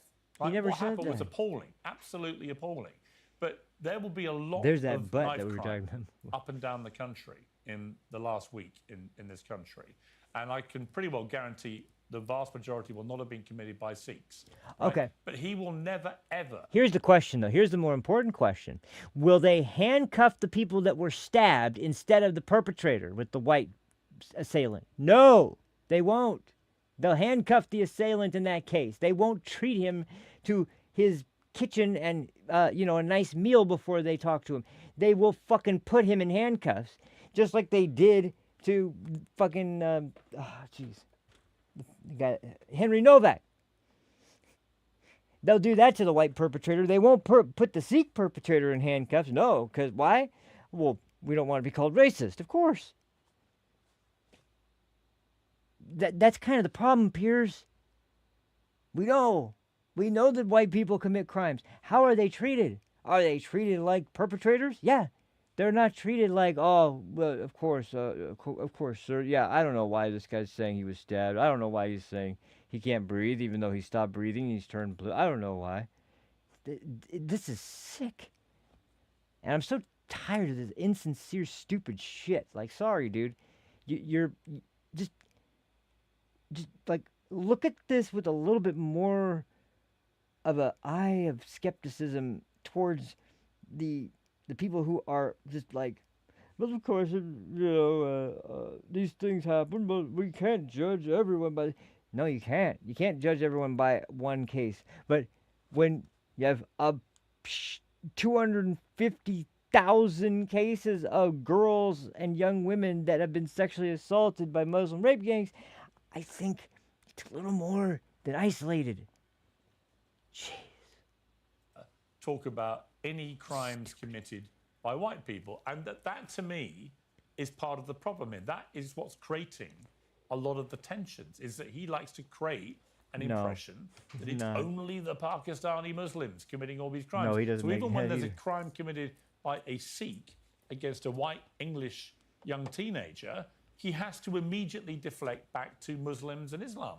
Well, Tommy Robinson doesn't talk about marginal tax rates either. I mean, in defense of Tommy, what he's talking about, his chief political issue is migration and the Islamification of the United Kingdom. And those are real political issues. Obviously, the British people care very much about it. They voted for the Brexit. They didn't get the Brexit, unfortunately. They didn't get much of what they voted for. Well, because the Brexit doesn't really exist in the way that we were sold. I mean, that's the Right. Well, it's been 10 years, and the well, truth is wait, Brexit hold was on. sold to the country by a bunch of... Hold on. I think the reason the Brexit didn't go the way everyone hoped isn't because it was just a flawed idea. I think it was because of weak-kneed politicians that, right? Okay, well, we'll do this, but let's make sure that we don't go too far. We don't like. It was because of the same freaking lobbyist bullshit that goes on anytime there's. It's like it was the same thing with the wall. It was like Trump was all ready to build the wall, and all these fucking Republicans who were all over the idea at first were like, well, I don't know, we might not get voted in if we keep. It's like, just fucking grow a fucking spine and do what you said you're gonna do. Trump's not the only one who should be out here advocating for the thing that was promised and that Republicans backed the entire time and are still backing. And you just are like, what? You're afraid that who? The freaking, like, which demographic is it that you're trying to win over? Because if you're trying to win over illegals, maybe, but it seems like the Hispanic population that is legal in the country, aka they should be voting and not, they should be able to vote without having to break the law like the illegals are doing and getting away with in certain states, California. No, it's the same thing. It's terror by the people who had committed to something, and then suddenly it was all too real. It's like, well, we didn't know we actually had to do this. And I hate that. That's what it seems like to me. I could be wrong, I guess, about this, but that was what I saw after Brexit, was people who were ready to go, but they just were starting to get, like, they were slowly starting to recognize, I don't know now, I'm losing support here. It's like, it was just all, like, people looking on it suddenly skeptic all of a sudden now. It's like, now that it's happening, now I'm worried about it. You weren't worried about it when you're campaigning for it, but now you're, it just, I don't know. I don't live in the UK, so I don't know for sure, but that's just what it seemed like to me. So anyway, we can go back on this stupid crap. Snake oil salesman. Yeah, snake the oil. Brexit, obviously, the voters did not get what they wanted. And so the reason that the killing of Henry Novak has such political importance, I think this is the point we have to keep coming back to. It's not just because a lunatic Sikh stabbed a poor innocent white boy. That's awful. Obviously, that doesn't indict all Sikhs. I don't even know that that's an argument to get rid of the ceremonial knife. The reason that it has political import is because of the police response. Because what people saw was that the police were always giving deference to migrants or children of migrants over white people. They were siding with the criminal over the perpetrator. And we have seen that happen again and again and again. That's the story which predates George Floyd. That's why I bring up the grooming gangs, is because the police looked the other way. There were so many reports of Pakistani grooming gangs who were abusing English girls. And that is true. I mean, Mark Lamont Hill, that is undeniably true. And so whatever I think of Tommy Robinson, there's no doubt he's been very vocal about the grooming gang says scandal, that's true, the and yet rape he's scandal. And it involved almost exclusively British Pakistani Muslim men committing these heinous crimes against young white English girls. That was what that scandal was. And at every tier of the establishment, if you like, from very small local up to the federal government, there was a consistent pattern of cover-up, whether it involved law enforcement, politicians, local state officials or whatever. There was a sustained period of covering this up going over many, many years. And that is why tensions in my country are so inflamed. And it is undeniable that the scandal happened and the cover-up happened. And so people like Tommy Robinson have entered a vacuum here where they can whip people up. My issue with what he's done here, and the reason I played the clips, is that he's tied himself into this ridiculous position. You know, there's a lot of tension here, which people like him are fomenting because it suits them, but you can't deny that there isn't underlying that cause. So, again, you said a few things that I think are worth responding to. First, if there is a Pakistani Muslim grooming gang / scandal going on, then it should be addressed and people should be held accountable. Hopefully that doesn't die. I don't take right? issue with that. I think we can all agree on that. I think where we disagree, not necessarily you and I, but other people, is how that gets tied into this moment. It's the opportunism of taking this moment and using it to abuse or to beat up on or to scapegoat other groups. That's where I take issue. I think it's a sort of disingenuous analogy or comparison to say, well, he's not talking about marginal tax rates either. But if his primary agenda were tax policy, and he were talking about the reasons and the sources of tax revenue, and he suddenly left out a big chunk, that would be an issue. Similarly, if you're talking about racial violence, if you're talking about racial unrest, if you're talking about all the things that make the racial landscape in the UK what it is, I think you have to be honest about all the things. It would be like if in the United States I didn't talk about black people when I talk about crime or violence or poverty or these other things. And it isn't the whole story, but it has to be part of the story. And I think that it's a little odd to leave it out. Earlier, David said that if the tables were turned somehow, I wouldn't be denying that race matters here.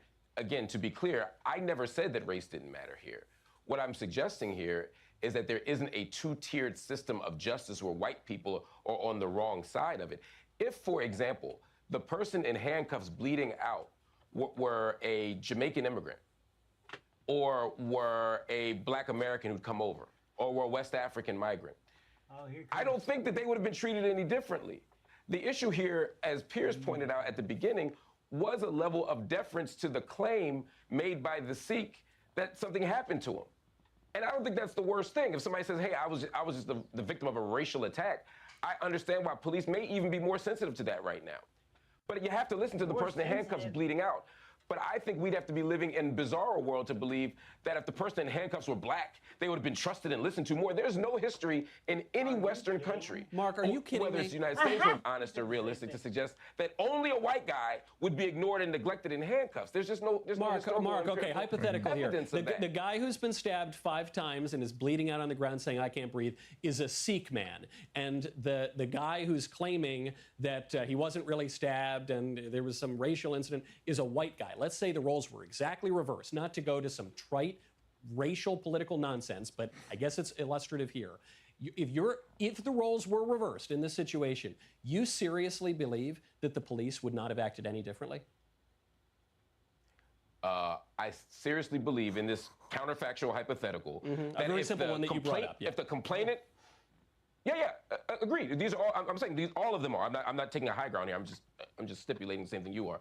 If the complainant is a white guy and the person in handcuffs bleeding out is black, there's a whole history in the United States and in the UK of this happening. Or Sikh in this case. Sikh in this case in the UK, yes. I'm accepting the terms of your hypothetical. I'm saying yes. I don't believe the police operate any differently. It's not because I got a bridge in London to sell you, Mark. I got a bridge in London London to sell you. Ridiculous. Yeah, that's ridiculous. Great. But allow me to tell you the reason why, since you asked me. The reason is because I think that we have a problem with policing. I think we don't do thorough investigations. I think police are too reactionary. I think whether the person is black, white, red, or yellow, we don't respond properly. That's not to say that all races get treated the same, but I think there's a fundamental problem here. But again, finally, there's no evidence that black people get treated better by police. Maybe not in the UK. I don't know the stats in the UK, but I do know here that cops are still pretty scared to death to ever, engage in any kind of use of force when it comes to a black suspect because they're worried as hell about being the next Derek Chauvin. They're worried as hell about being demonized by the media and by the Democratic Party and by everybody else who wants to take this faux moralistic stance that the poor minority is getting targeted by these racially motivated cops that are trying. I swear. So explain the difference between the Summer of Love and January 6th.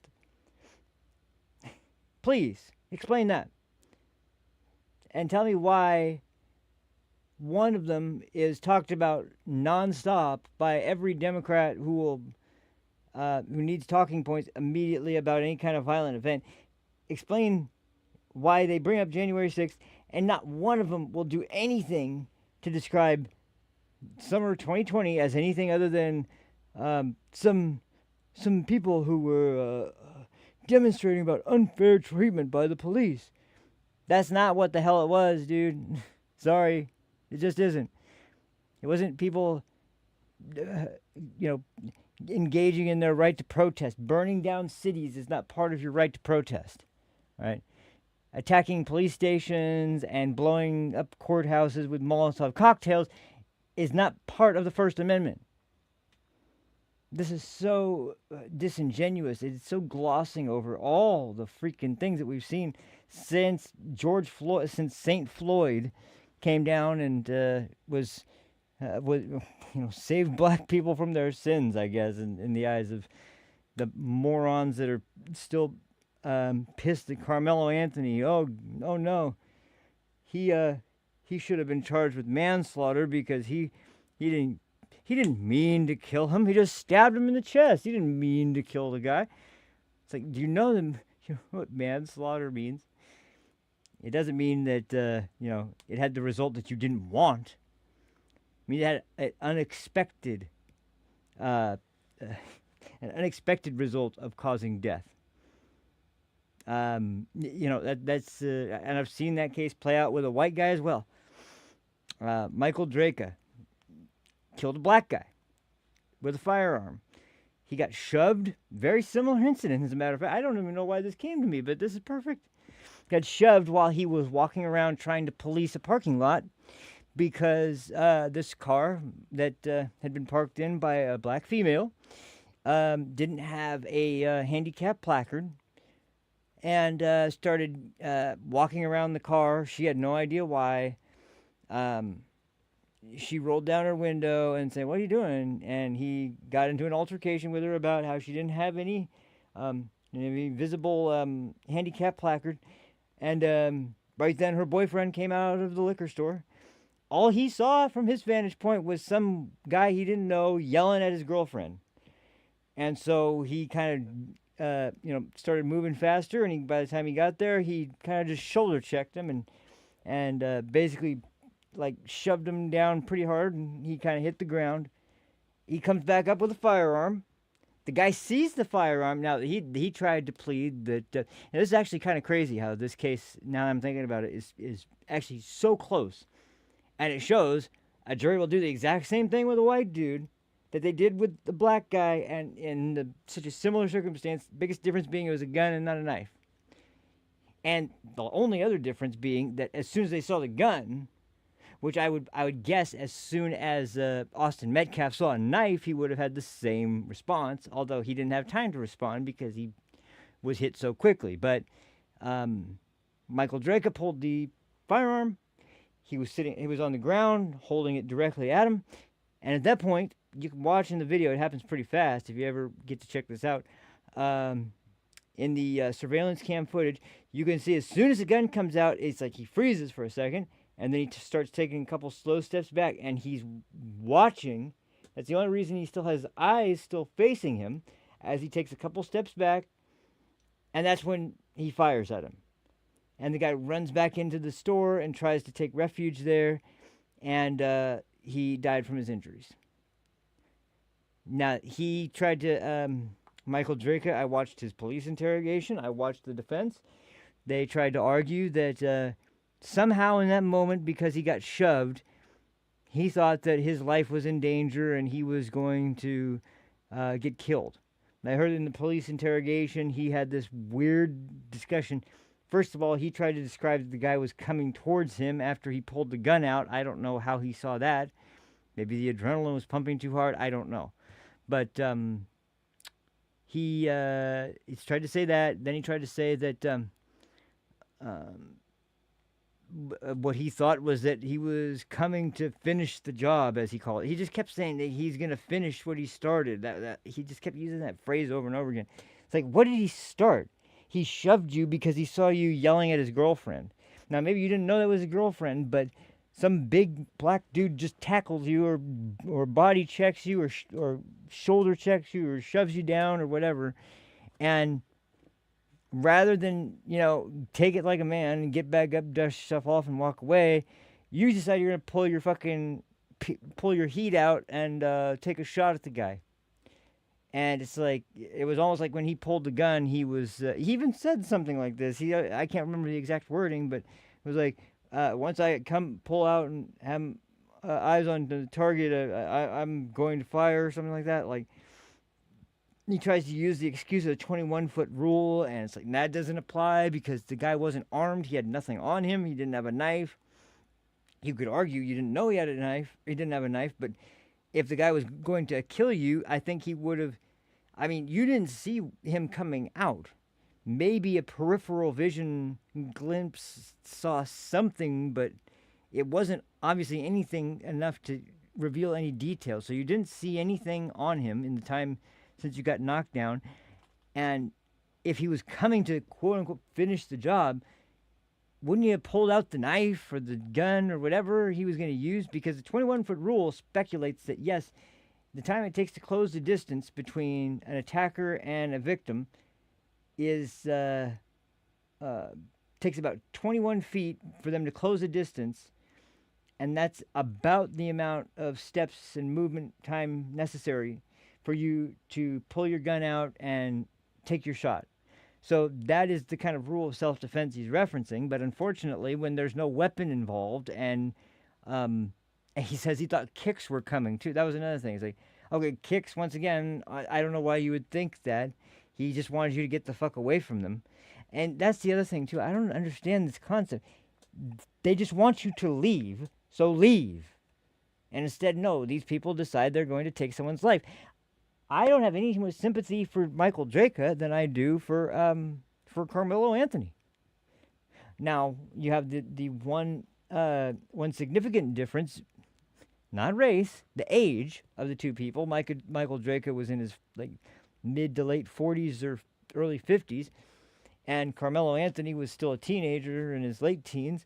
And it was like, other than that, maybe a little bit better moral judgment, but you shouldn't need much more moral judgment than the age of, say, 14 or 15 to know that, actually much earlier than that, to know that taking a fucking knife out is probably not a good idea if you don't want to kill somebody.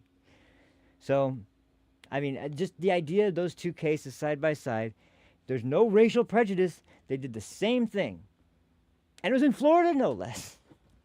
So I think it was in Florida. I'm almost positive it was in Florida, actually. But anyway, point is that that was the exact same case in terms of the defense's argument and the prosecution's argument. The prosecution made a really good closing statement about how to describe probable cause, etc. But ultimately, it boils down to the idea that this concept of race being the biggest factor in a case. I mean, you still can't convince the left, who still, I mean, they say they wanted someone on the jury who was black. First it was someone of color, and then they realized, oh, there were Hispanic people and Asian people. Oh, well, black. Yeah, black. We need someone black on the... And it's like, no, you want someone on the jury who is going to be partial and not impartial. That's what you want. It has nothing to do with representation. It has to do with this same notion of constantly...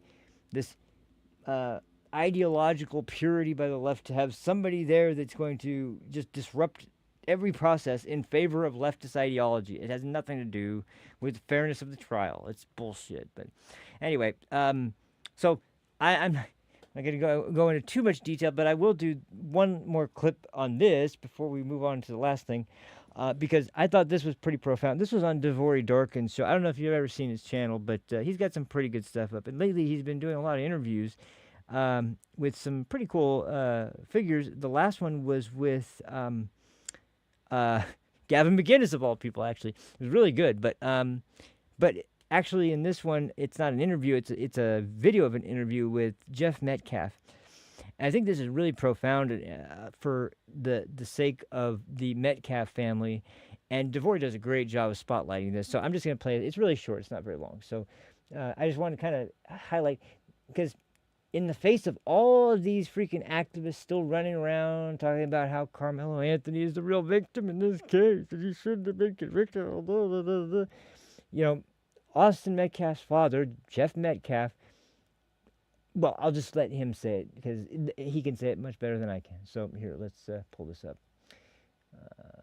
Here it is.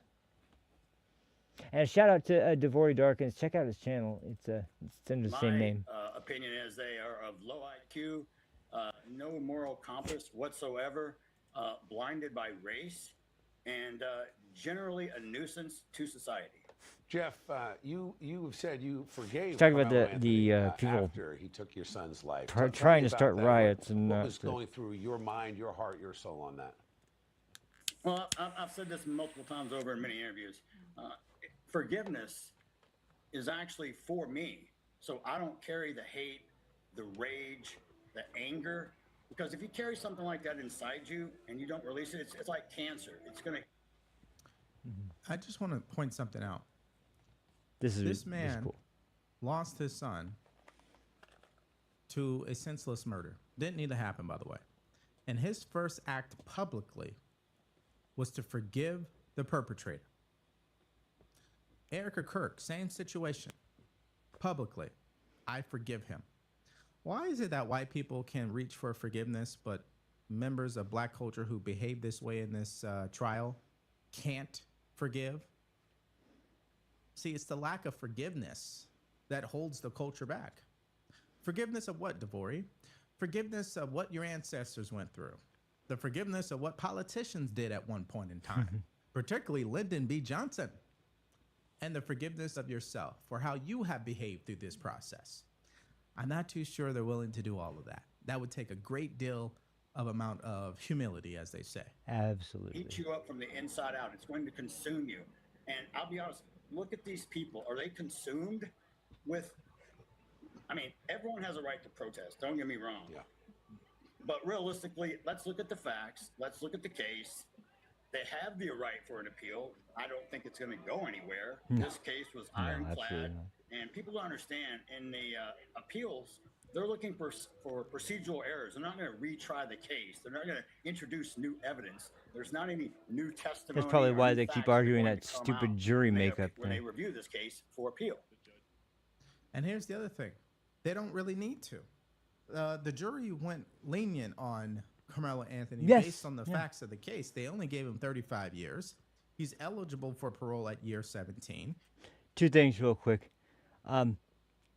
Here's a great image right here. I mean, if you need a better image of the two sides and what they're like, there's this, and then there's this.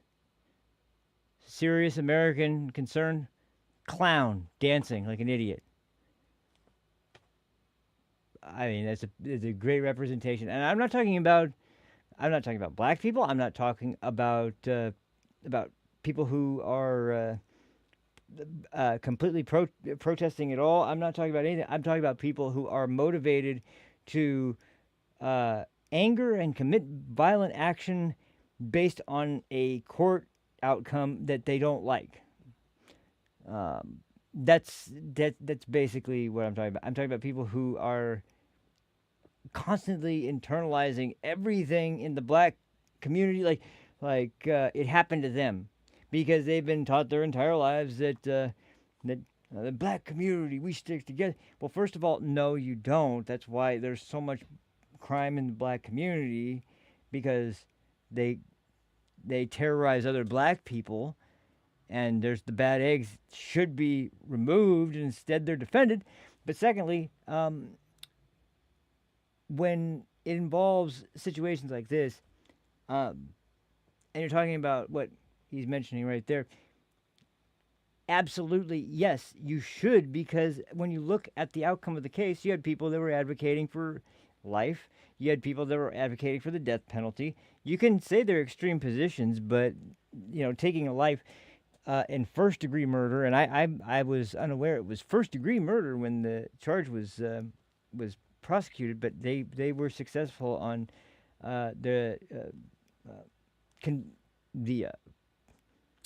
guilt of first degree, and that's significant, because that is one of the harshest penalties that can be handed down. And yet the factors including he was He was tried as an adult, but he was still young for his age, for, in terms of generally. I'm sure there's aggravating factors that were a part of it, but regardless, the point is the jury showed leniency in that aspect, and the judge did too. And so, in my opinion, yes, that's something that it's kind of like a test. We're going to send you to prison for a significant period of time, and what you do there is going to determine whether or not you ever have a life outside of prison again. Because he could very easily get into a situation where he falls in with gang culture, where he commits further acts of disobedience, he gets a record, he has more criminal offenses even, all kinds of stuff. And it could extend his sentence, it could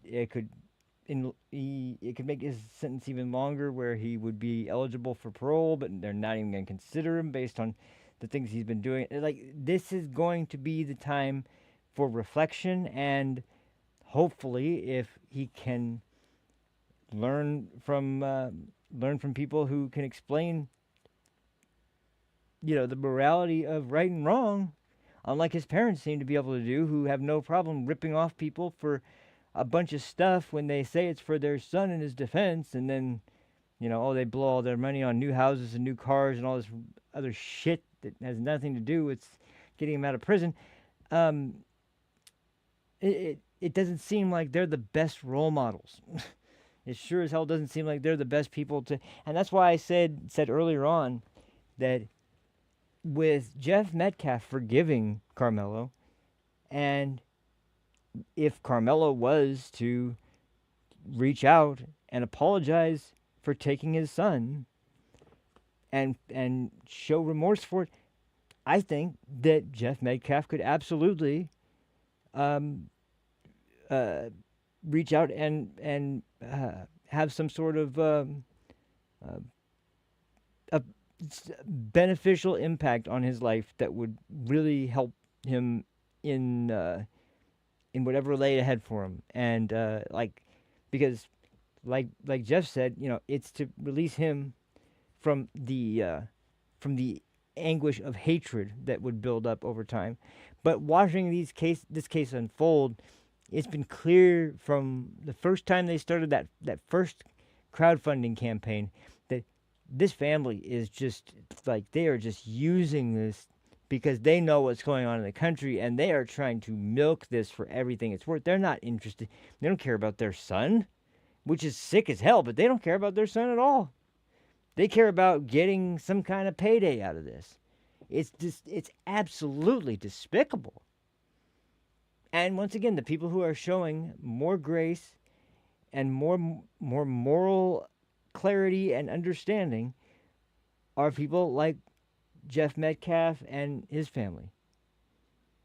And once again, just like with Charlie Kirk, once again, when Charlie Kirk was murdered, you didn't have people running around the country burning down buildings and attacking people who were Democrats and not Republicans. And, what were they doing? They were holding candlelight vigils and saying prayers and going to church.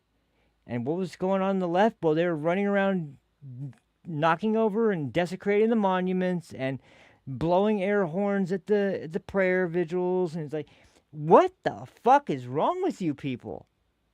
No one can even grieve with people like you around. Why can't you fucking just stop? Because they really believe that Charlie Kirk was evil. They have only listened to one perspective of the discussion, that when I see a black pilot, I get nervous. Why might that be? It's not fucking racism, you dumb fucks. It's because the government decided, there aren't enough black pilots. Forget the white people, lower the standards and make it easier for... That would make me a little nervous too. If they lower standards to let in people who aren't qualified, they take from a pool of people who are, by the definition, not as qualified to be pilots, I'm going to be a little nervous of that. It's not the black people's fault, it's the government's fault. Why? Because diversity is our strength. No, it is not. No, it is not. Diversity is not our strength. Assimilation is our strength. assimilation of all cultures. You see that with the people coming to the United States for the Olympics, who are blown away when they get here because they've heard nothing but negative shit about the United States and about how racist the country is, how cops are all over the place shooting people. And they're stunned that not only is none of that true, but you can go into a grocery store and anything from any season you would have to wait for in these different places all around the world, you can get it any time of the year in America. There's a Sonic on the corner of this, like they're literally stunned that everything they've heard is not at all, and it's because of the fact that they're not just stuck in San Francisco or Los Angeles or New York City or any of the usual hubs where people travel when they come to the United States. They are in the heartland, they're in the Midwest, they're all over the place. And they're seeing real America, and they're seeing real Americans. And they're feeling welcomed by people. It's an amazing scene. There's a lot of clips that are going around. I was going to get to that, but I just don't have time. But I'll try to get to it soon. But it's amazing. It's amazing to see. And it really makes you feel pride as an American, because these people are telling everyone that they're talking to when they make these videos that, yeah, people who live here, you are so lucky to live in this country. It's like, and I recognize that. I recognize that every day. Of course, we are. We're very lucky. But it's just so profound when you hear people talk about how this country's so evil, so terrible. It's like, okay, then why in the hell did we have, like, basically 10 to 20 million people flood the border for 4 years? There's some reason why they are just dying to get in here so bad? Oh, is it because of the racism and stuff? No, I don't think that's it. Anyway, let's get back to this, because this is just a lot better than I can say it. So, yeah. He may get out of prison before the age of 40. Still has a long life ahead of him. So it's up to Carmelo Anthony to get his relationship right with Christ while he's in there, to take care of his mind, his spirit, and find forgiveness, even build a relationship with Jeff here. I'm sure that just like I said. And when he gets out, he can contribute to society. But that's up to him. But if he makes the mistake of buying into the mentality that it's not his fault, skin color is why I'm in here, he'll be a prisoner for the rest of his life, whether he's in the jail cell or not. So, but the actions of these people outside the courthouse, Just like I was talking about I don't earlier. have to say a word. Their character shows through, and that's all I'll say. And to be honest, every video I've seen is a certain demographic. I don't see other people acting like this, but that's who they choose to be. As long as they stay in their lane, I'm okay. Just don't come in my lane. Jeff. And in case you need one more reminder why Jeff is talking this way, let me give you Exhibit B. This is unreleased footage, just came out from an account called Sippy Cup on X. Shout out to them, because they've been really exposing the other side of this. Let's take a look at it now.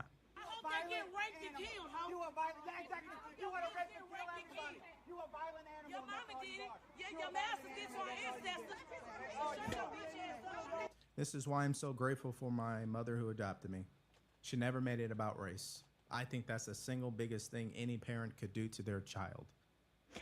And one thing that makes me nervous about that statement too, and I've talked about this before on the show, but it bears repeating. What does prison, what does prison do to, keep people oriented with different groups? Racialized groups are that is the rule in prison. Everyone is with their racial demographic, and you don't fraternize with any other race. You aren't. You don't trade food with other races. You don't do deals with other races. You don't associate yourself with other races. Every group is confined to their own racial demographic, and that's how prison is. That's how prison is. It's been that way for a long time. That's how almost every notorious prison gang ever got started. They always got started with protection for their demographic, and they led to building criminal enterprises out of that. They literally, that's how Aryan Brotherhood, Mexican Mafia, freaking Black Guerrilla Family, every single notorious prison gang that started the same way, for protection of their racial demographic. It's just what happens in prison. So you go to a place where literally the racial tensions are heightened, but I think that also could be a wake up to a lot of people that I don't want to live in a place outside of prison that is the same way. I don't want to live in a place where we are all segregating by just the unwritten rule, or we'll get killed. So, or raped. But anyway, that's basically. I'm more or less. I'm not going to go on and on about the Carmelo Anthony situation anymore. Really, it's a sad situation. It's really disappointing to see both sides of that, but it ended the way that it ended. So I'm gonna kind of. I talked about this, so we're gonna close with this because I think this is actually really interesting, and it's something that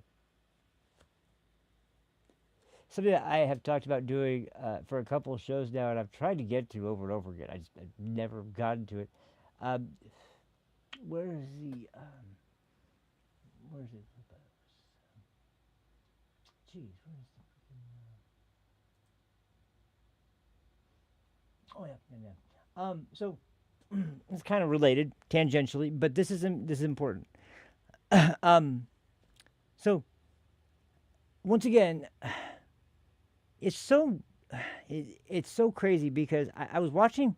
Well, how about I show you this first? This might actually bring in some context. Here's J.D. Vance with The View. Let's go ahead and check out this clip because this might be a good entry point to because out of everything that happened on The View with J.D. Vance, something stood out to me really strongly, and it was the interaction with Whoopi Goldberg. So let me pull that up real quick, and we'll get to see all the parts that were highlighted. But this one was really important to me because of just the implication of what she was trying to say, but she had no idea how to back it up. So here, let's get to that one. And this was gold from start to finish, but that was really an unusual one. So here we go. One of the things you see in the Epstein emails is that Jeffrey Epstein hated Donald Trump, and that Donald Trump literally reported Jeffrey Epstein to the police. That's one of the things that came out of these files. They were best friends for about a decade. And remember, he signed that Of course, Transparency Anna's Act going to try under and duress when some Republican women, Under duress, like Lauren yeah. Boebert, like Marjorie Taylor Greene, did not give in to his pressure of not signing. He brought Lauren. You know how they all of a sudden they love Marjorie Taylor Greene because she hates Trump. Yeah. Oh, she's an ally now. Oh, okay. Boebert into the Situation Room to pressure her into caving on not voting for that bill. So let me respond to that. So hide it pass, bitch. Let me respond to that. So number one is, yes, Donald Trump, and he said this, he knew Jeffrey Epstein back in the 1980s. He also threw Jeffrey Epstein out of his club when he found out he was a creep and reported him to the police. That's something that the media often misses when it reports this story. They tell the fact that they knew each other in the 80s, which the president himself admits. They ignore the fact that he narked on him to the police and led ultimately to JeffreyEpstein's downfall. To that point, Anna, you know the Republican Party. Well, it's one of the things that led to law enforcement investigation. But on the point that you made, it was allegedly over a real estate deal that they. Yeah, keep talking, and let's not forget what you guys never bring up. What about Stacey Plaskett, you stupid fucks? How about that one? How about why Stacey Plaskett was texting this guy in prison for these crimes while it was what year? Oh yeah, 2019. Jeez Louise. It's like that part, they just have completely cleansed their mind of all remembrance of that. Can't have Stacey Plaskett being responsible. Oh, no. Got into a fight over. but the email says actually they didn't know each other. Let's just be truthful and Let's just keep cutting him off. Keep cutting him off. They were incredibly close friends. He reported him to the police. That's what I'm saying. That is objective. Yeah, that's a little bit more important. But Anna made another point that I think I would be if I may, because Anna made a very important point. I love this too. I don't know what's going on here. Release these files only under duress from Republicans. Yeah. And Anna, you know the Republican Party probably better than I do. The idea that Donald Trump runs around afraid of Republican congressmen as opposed to the other way around is kind of crazy. What was the bipartisan? Vice President, can I just add one more thing? Because you do speak about immigration at length in this book. Sure. And I believe, as a Christian, I can tell my kids why it's important to have borders. I get that. There are laws, there are resources. I get all that. You just don't want to enforce It's them. much harder to explain when I see someone dragged out of a house or wrongly taken to a thing that isn't a violent Everybody's thing. clapping like they understand this. It's a little more nuanced as a parent to try to say when someone's referred to as vermin or scum, when I teach them in school about people that have done that before, but this is different. It's very hard as a parent. She says it like and a people are going Christian around all over the to place say saying both vermin and And you scum. actually Yeah. say in the book, you talk about this, you talk about this I do. struggle, this internal struggle Of in the course. book, and you talk about moral trade-offs that result in favoring a strict migration policy without dehumanizing anyone. But listen, over 50 people have died in ICE custody. There are thousands Yeah, my of bullshit children, detector's going on. 6,200 that are being held in places like Dilley Detention Center. The people that have visited those detention centers, I don't know if you have, talk about the subhuman, infrahuman Oh yeah, I conditions, showed you one of the those lack of detention clean centers, water, and the you lack of remember, oh medical man, attention, the lack of inhumanity. education. I would urge you as a Christian and as a father to visit those detention centers where the children are being held and make sure that the conditions are up to the values that we hold in this country. So you guys have thrown a lot at me, and I see we got 30 seconds left here. But let me say, You're number the one, Vice President. You can go long. I'd like to pick up on this theme because I think it's really important. We do have to strike a balance, of course, between enforcing our laws. We don't want to dehumanize people. That is the balance that, look, law enforcement, what I'd say about this, law enforcement is always inherently not a very pretty process, especially when you're dealing sometimes with violent people, with people who are resisting arrest. Some of the people that I've been told by the media were completely peaceful, had never violated any laws. You actually look into the record and you find out that those people were actually being violent, or they did have a criminal record. They had a sex traffic conviction. Don't have criminal records. So the majority of people that No, ICE the is majority of rounding people up do have are criminal taking, records. taking 'Cause they out crossed of the their border homes illegally. from their families. They're separating families. They're No, they're they're not. using children as bait. But the let me- majority but- are not criminals. But can I respond to No, that? the majority are Just say criminals this. because they Okay. cross the border So illegally. You Sorry. talk about the children. Here's what I'd say. Do we know that during the last administration, we had There we go. tens of thousands of children Hundreds of who were thousands. sex trafficked by the cartels, who were brought into our country in profoundly dangerous and predatory conditions. Let's talk about this administration. But here's the point. Unless you Let's enforce the talk about this border, you administration. invite Yeah, that forget kind of about that. conduct. You think that our immigration policies are inhumane based on the reporting of one person with a political bias. What I'm telling you is that it's inhumane Not one to allow person. cartels to sex traffic people across our And you guys border. have done Yes, you guys have done a absolutely. great job Hold on, y'all. closing the border. Please hold on. I appreciate that.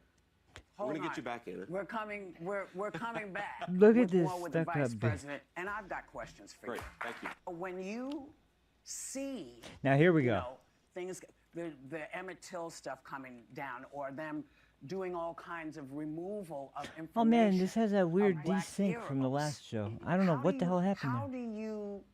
How does that sit with you? Well, what exactly are you talking about? This Because you just, I'm talking I know about Emmett that. Till I was can Emmett Till was tell the you all kid. the stuff. Yeah. No, I No, want to know understand. what you, she's. You don't I know what wanna I'm respond talking to your about. actual point. So in a lot of the museums, there's so many. I just There's so you many. know, where they're taking down the actual history that happened in this country. Slavery happened. Yeah, all slavery kinds of happened. stuff We know. And it seems that it has been very easy for this administration to remove that and also to denigrate black folks who have worked their behinds off to get this American dream. How do you, I mean, you know better. You know what So I'm Sonny, talking that about, was right? actually a very helpful intervention because I think the story you're talking about is where, you know, allegedly the administration is holding back the appointments of people based on skin Well, no, color. I'm I've talking seen about this a story. host of things. I'm talking about black history getting erased from public spaces. Black This is voter so districts are being ridiculous. dismantled. Black leaders are being sidelined from our ranks. Where do Americans of color fit in this vision? Because it doesn't seem like we fit. There was no. They didn't let him go on to really finish much of an answer here. But you notice how Whoopi goes in and she's trying to give examples. There's not one example she can give whatsoever because all she can do is just ramble on all the things that are happening. And no one wants to talk about slavery happened and why are you all kinds of things happen. So why are you not like okay, first of all, no one is being stopped from learning about slavery. In fact, it seems like that's the only thing people are taught about history. America was a part of the slave trade. Yeah, breaking ground there. Man, never heard that. Tell me more. And tell me more actually valuable information because I'm not hearing anything valuable. And as a matter of fact, see, here's the problem. What they are referencing, as a matter of fact, and this was something I was trying to remember some of the specifics. I luckily just happened to watch something today that actually did discuss some of the specifics. They're talking about things in museums and things that were used as displays and charts and different types of social science talking points about white privilege and the percentages of white CEOs and they're talking about the identity politics bullshit that we hear from the left all the time. It wasn't about history. It wasn't about like any kind of cultural differences in the history of America. It was talking about the evil white colonizer taking the land from the Native Americans and then kidnapping all the innocent black Africans and dragging them across it's like, let's get into some real shit. Okay, first off, it wasn't Americans going to Africa. We've talked about that before. It wasn't Americans going to Africa because unfortunately, for your little theory to work there, we would have had to be able to somehow survive the interior without knowing anything about internal Africa. We would have had to figure out somehow a cure to things like polio and like all the diseases that have been rampant in Africa, but been native to Africa and had never migrated from the continent until the times when people from that continent finally started coming to other parts of the world. And the interior was known, of course, to many people who were from the Arab region, where the slave trade had been going on for over, hundreds of years at that point, being brought to the Arab world, where it was far, far, far more brutal than anything. Now, this isn't, of course, a justification for the transatlantic slave trade, but I would imagine people who were brought to the United States or to Britain at that time were not. It was a brutal. Once again, you're talking about people who likely were defeated in war. The winning tribe captured them, enslaved them, and when they were captured and sent to market to be sold to whoever was going to be the highest bidder, and it was usually either Arab slavers or slavers from different parts of the Middle East. There was the slave trade companies that were operating would sail to wherever they knew they could sell them. There was no interaction between white people and Africans during any portion of that actual journey. So they saw the end result of the process. They didn't ever really see the actual process, and it's described by Thomas Sowell that when Roots was first produced, the guy who created the show intentionally embellished the roles of white people on the African culture because it was an inspiring tale he believed would be empowering to black people at the time. Now, I can see where he's coming from, but unfortunately, in many ways, it backfired because it actually did the opposite of empower them. It just it made them bitter, angry, and resentful, and made them actually essentially blame other people for their problems. It made it so that they were no longer responsible for anything that happened to them. It was the evil white man's fault. Now, I'm finally going to get to this. I've been wanting to get to this for a long time, and it's a fairly long clip, but I'm just going to play it all the way through. What Whoopi would be, I'm sure, totally opposed to seeing in a museum is the actual history about the American slave trade. And like I said, as promised, I'm going to show you guys a little video here. It's a little historical mini documentary about how the original slave trade began, and the original, like I said, indentured servants, and eventually what became lifelong slavery began in the United States, and how.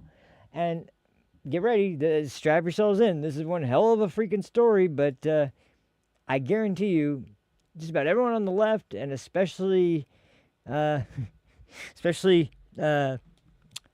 would it be? I guess Black Lives Matter activists on the left are not too keen on explaining this story. And why?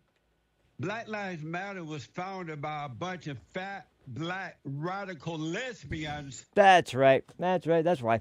So anyway, here is, as promised, the history of the American slavery industry, and some key points that get left out in the modern discussion. So, where's my video clips? Oh, did I close the folder? I think I did. That's all right. I can get back to it right now. Here it is. All right.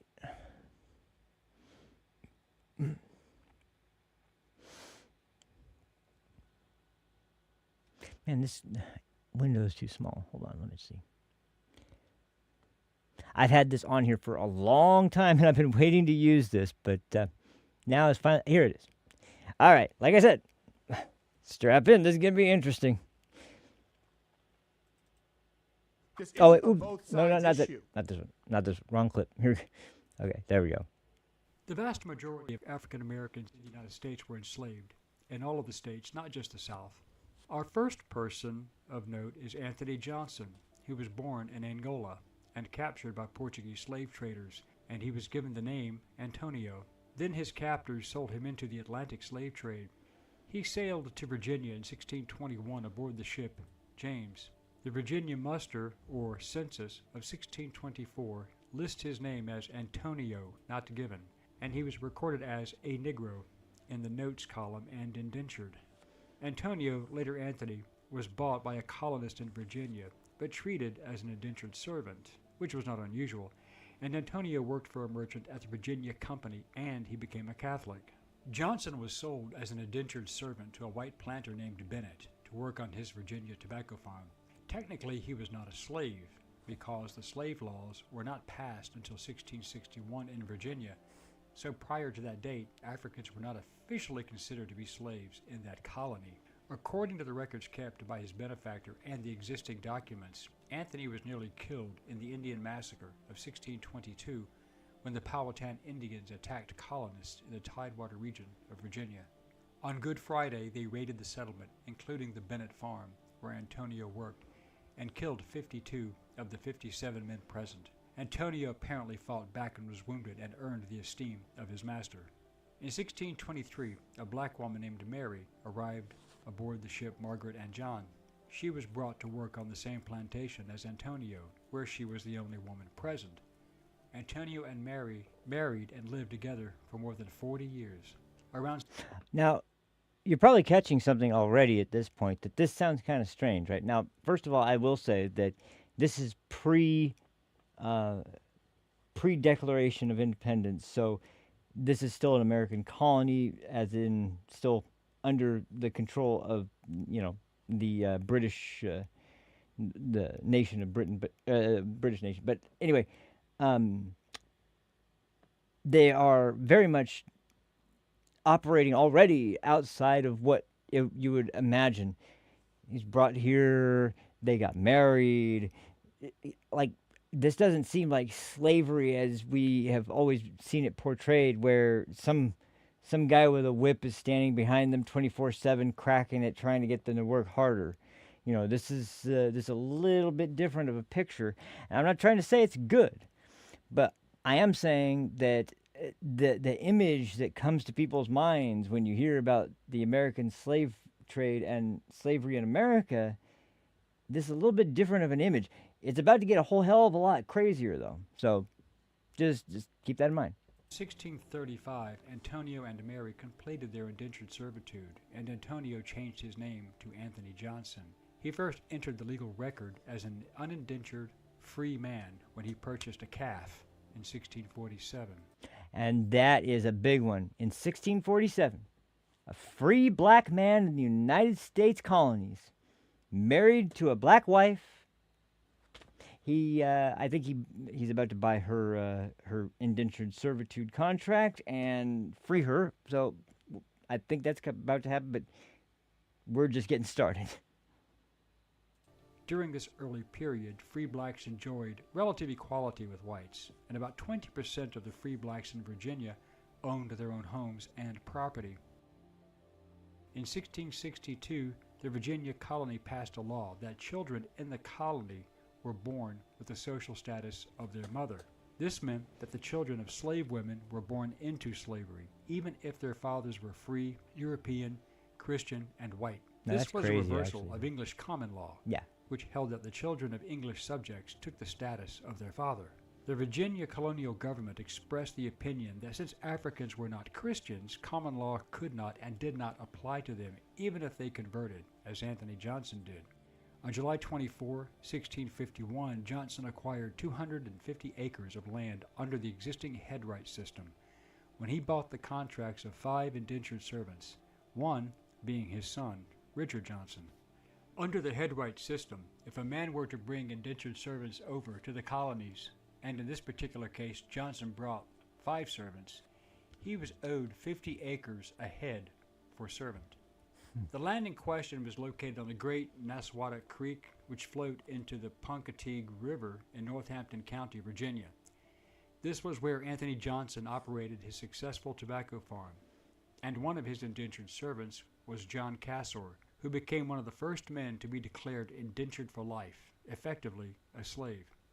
Okay, before we get to that story, first off, I just want to say one thing.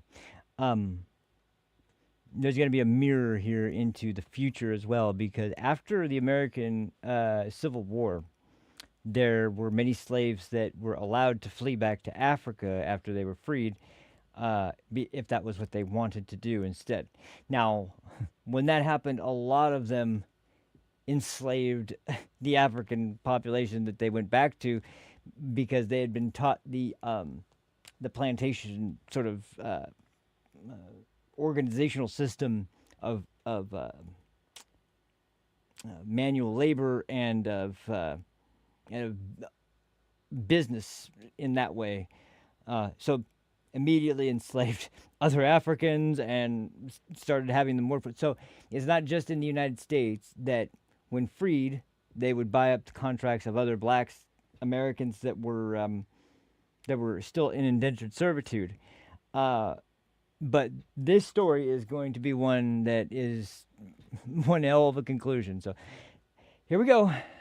Under the 1645 Virginia Taxation Act, all Negro men and women and all other men from the age of 16 to 60 shall be judged tithable. So after a fire in 1652 caused him great financial damage to his property, he applied for relief in the courts and won. Back then, people were taxed, not property, but indentured servants and later slaves were taxed as property. It is unclear from the records why the Johnson women were exempted, but the change gave them the same social standing as white women who were not taxed. In the colonies back then, one was judged more on their religion as opposed to race or ethnicity in general. So until the advent of actual legal slavery, upward mobility was possible for many races. During the case, the justices noted that Anthony and Mary Johnson had lived in Virginia for over 30 years and were highly respected in their community. In fact, a 1653 Northampton County court document lists Mary as Anthony's wife. By the 1650s, Amazing, isn't Anthony it? and Mary Johnson were farming 250 acres in Northampton County, while their 2 sons owned 550 acres. They also had additional indentured persons under contract, but the exact numbers are not known. His son Richard Johnson also had his own indentured persons, probably given to him by his father, who were effectively slaves with a shelf life. At some point, if contracted, they would have to be set free. In 1854, John Cassor, who had been sentenced to indentured service for life for his escaping a previous owner in 1640, filed a suit against Johnson, claiming his indentured service had expired, and he went to work for Robert and George Parker. Johnson filed a freedom suit to get Cassor back, but Parker won. What is amazing in retrospect was that Johnson, a black man, was not only able to file a petition to the court, but he was able to testify and give evidence in the court, which illustrates the rather egalitarian system in place. Yeah, at that's that a little time. different, isn't it? However, Johnson appealed to the County Court of Northampton County, Virginia, and the court reversed its ruling and sent Cassor back to Johnson in 1855, and Parker was forced to pay Johnson compensation.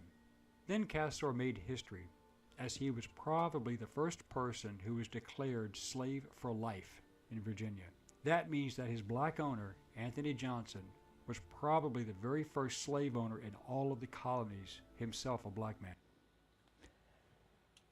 So did you get that? Did you get that part? The history of the evil white racist slave owner was actually not just the evil white slave owner, it was the evil black. Oh no, we can't say that, can we? But I mean, there you have it. And by the way, they're talking about his son, I believe, at that point, because that would make him a little old. But once again, his father did have a very successful business, and I think that son born into the colony, born into a life where his father had already been successful and had given him the land to operate for his own farm, had his own indentured servants. And when one was able to get free and was able to escape and was released based on a court decision over property rights over that individual, the case was overturned. He was returned to Mr. Johnson, a black man, and it seems like out of a sense of of being slighted or whatever it might be, declared that now your contract lasts for the rest of your life. You won't be released at all, and that's what we obviously think of today as a slave. Now, once again, what we know today is slave labor. Now, there's different parts of the country, and it very well may be possible there may have been other slaves for life that were declared such in different colonies throughout the U.S. territories. But the first recorded case, it seems like, on record of a man who was an indentured servant being given a categorical decision of being an indentured servant for the rest of his life, aka a slave to another man, was a black man at the hands of a black owner. So once again, however you slice it, there were black owners, there were black slaves. This was not originally a race issue. It became a racial issue over time when things like the Emancipation Proclamation and different civil rights movements started, where there was a sort of need for convenience, especially amongst the slavers themselves, when they were trying to find an escaped slave, that they would be looking for someone who was black, and it would be easy to identify someone who might have escaped that was black. Or when you get to later eras and discrimination comes about, it is entirely about race and not about status as a slave, so to speak. So the idea that prejudices drove the whole entirety of the United States and it's seen in the slave trade, that whole narrative is entirely based on nothing. It's based on the practices of other countries and the way they captured Africans and transferred them to other countries to become indentured servants or slaves or whatever. But it was not America that ever started the decision to enslave, quote-unquote, black people as slaves. This was what was the natural result of the slave trade operating in a country that was almost entirely black, run by a country nearby that was almost entirely Islamic Muslim. And of course, according to the Quran, there's nothing wrong with slavery. And while people say in the Christian Bible there's nothing wrong against slavery, that's not exactly true. I mean, they describe what is permissible by the laws of the countries that they were, they were writing from, but they don't ever. There's no Christian. There's no Christian guidance on the treatment of slaves by the religion. It's discussing the basis for morality around slavery in the governmental bodies and the societal conditions therein at the time. And so you'll never see an endorsement of slavery in the Christian Bible, whereas in the Quran, it's encouraged when you conquer a people by war, you take them, you take everyone left as slaves. That's in the Quran. That's their law. So once again, any kind of attempt to correlate these as similar is just flat out false. And most importantly, when we come to American policy and politics, and the idea that the original sin of the United States, what I saw the other day was really interesting, and Glenn Beck showed this on his show. It was one of the earliest drafts of the United States Declaration of Independence, and Jefferson, I believe, was the one who penned this one, and it was really highly emphasizing the concept of men being created equal. And one of the reasons it was scrapped was because they couldn't come to a consensus at the time about how to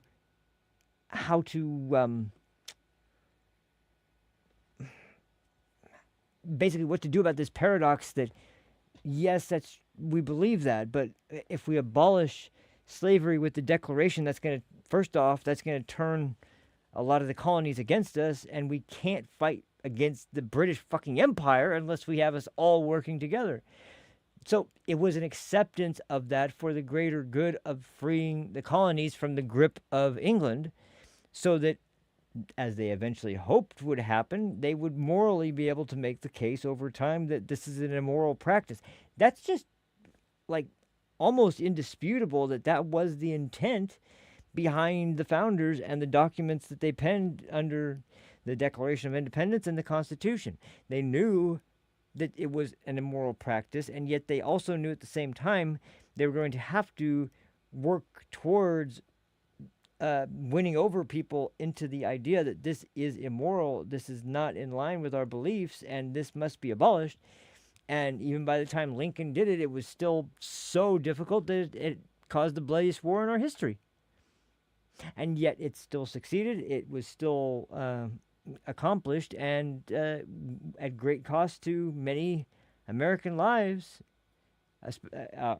large, but overwhelmingly white lives, that we ended the practice of slavery, and we were only one of two countries at the time that really morally had a strong stance against slavery, the other, of course, being Britain, who at that time was going to great lengths to try and end the practice. So the point is, once again, this does not excuse the actions that were taken to keep slaves by America.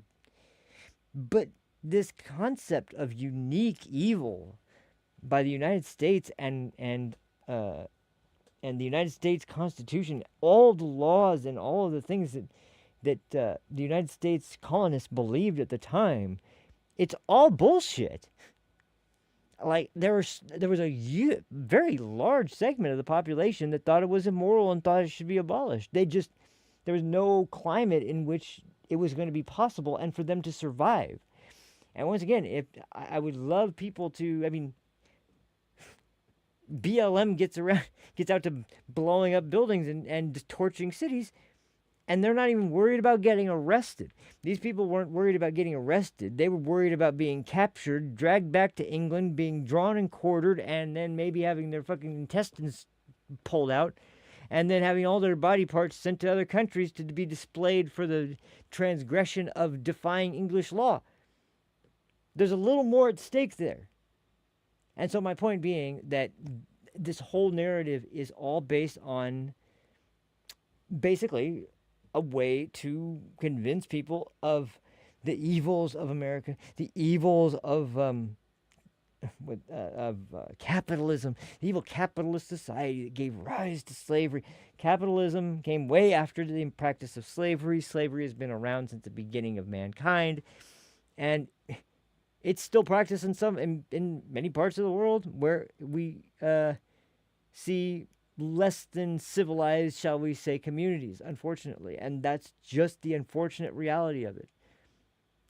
As long as mankind exists, there will still be slavery, unfortunately. All we can do is do the best we can to eliminate it from our own back door. And that is I would say that's a cause worth fighting for sure. But you have to be clear-eyed and honest about it. And you can't just go around blaming white America or white people in general or any group individually for the practice. It was practiced by Rome. It was practiced by Egypt. It was practiced by why can't I never? Greece. It was practiced by every major superpower has always practiced slavery. So there's no unique aspect of it. And once again, even the aspect of race was not even seen. They were upstanding people known by their fellow neighbors in the nearby plantations or where farms or wherever their territory their properties were in their communities. They were known as upstanding citizens. A black married couple, and their children in the early colonies of the United States.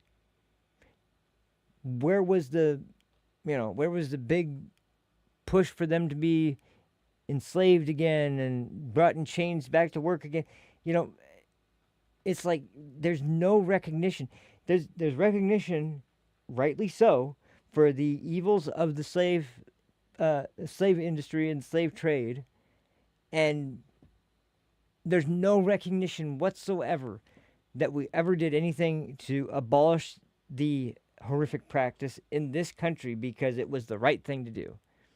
So that's where I take the biggest exception to all of the arguments that are constantly used by leftists and by radical people in the black community that are trying to radicalize everyone to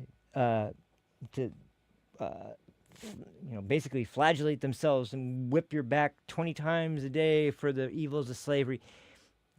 And never one time any curiosity about how the slave trade continued.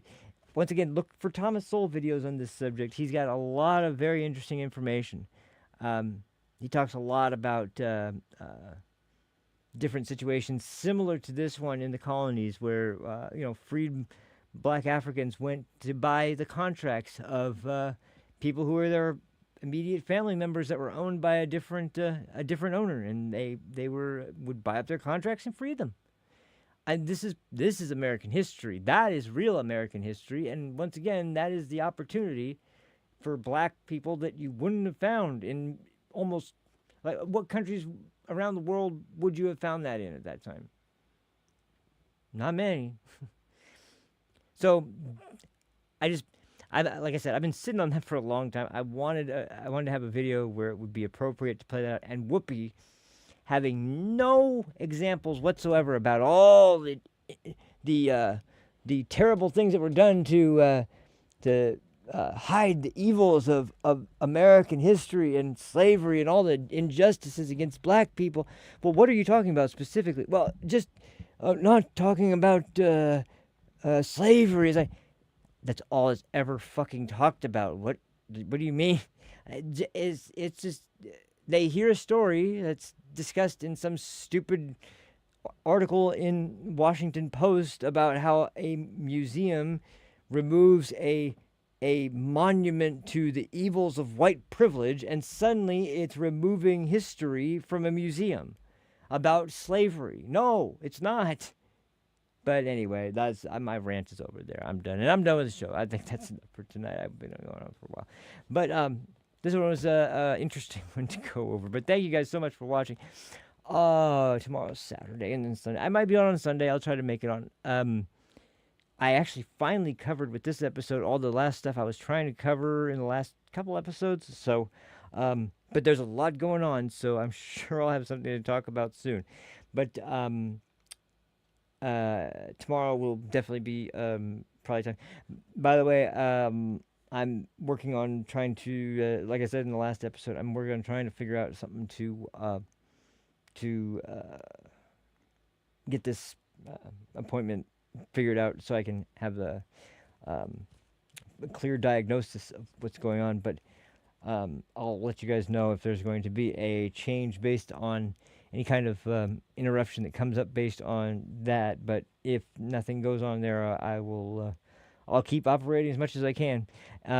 Like I said, one thing that has changed is just the fact that suddenly now, once again, I'm kind of just hitting this spot where I just, for some reason, pass out, and I have no idea why, but yeah, that's been it's happened a couple times now, so I'm really trying to make sure that to avoid that, if I slept good and I'm awake not long after that, I'll do the show. And I woke up really late today and then went out, got some food, and then I came back. So didn't do a whole lot today. I thought I'd be fine. Worked out great. So I will see you guys probably, if not Sunday, then Monday. I'll see you guys one of those days. But in the meantime, thank you so much for watching. I really appreciate it. And I will see you guys on the next one. Take care. Have a good one. Peace. In 5, 4, 3. That's tomorrow, and that is it for us today. And we will leave you with a. I can't do it. Okay. We'll do it live. Okay. We'll do it live. Fuck it. Do it live. I'll write it, and we'll do it live.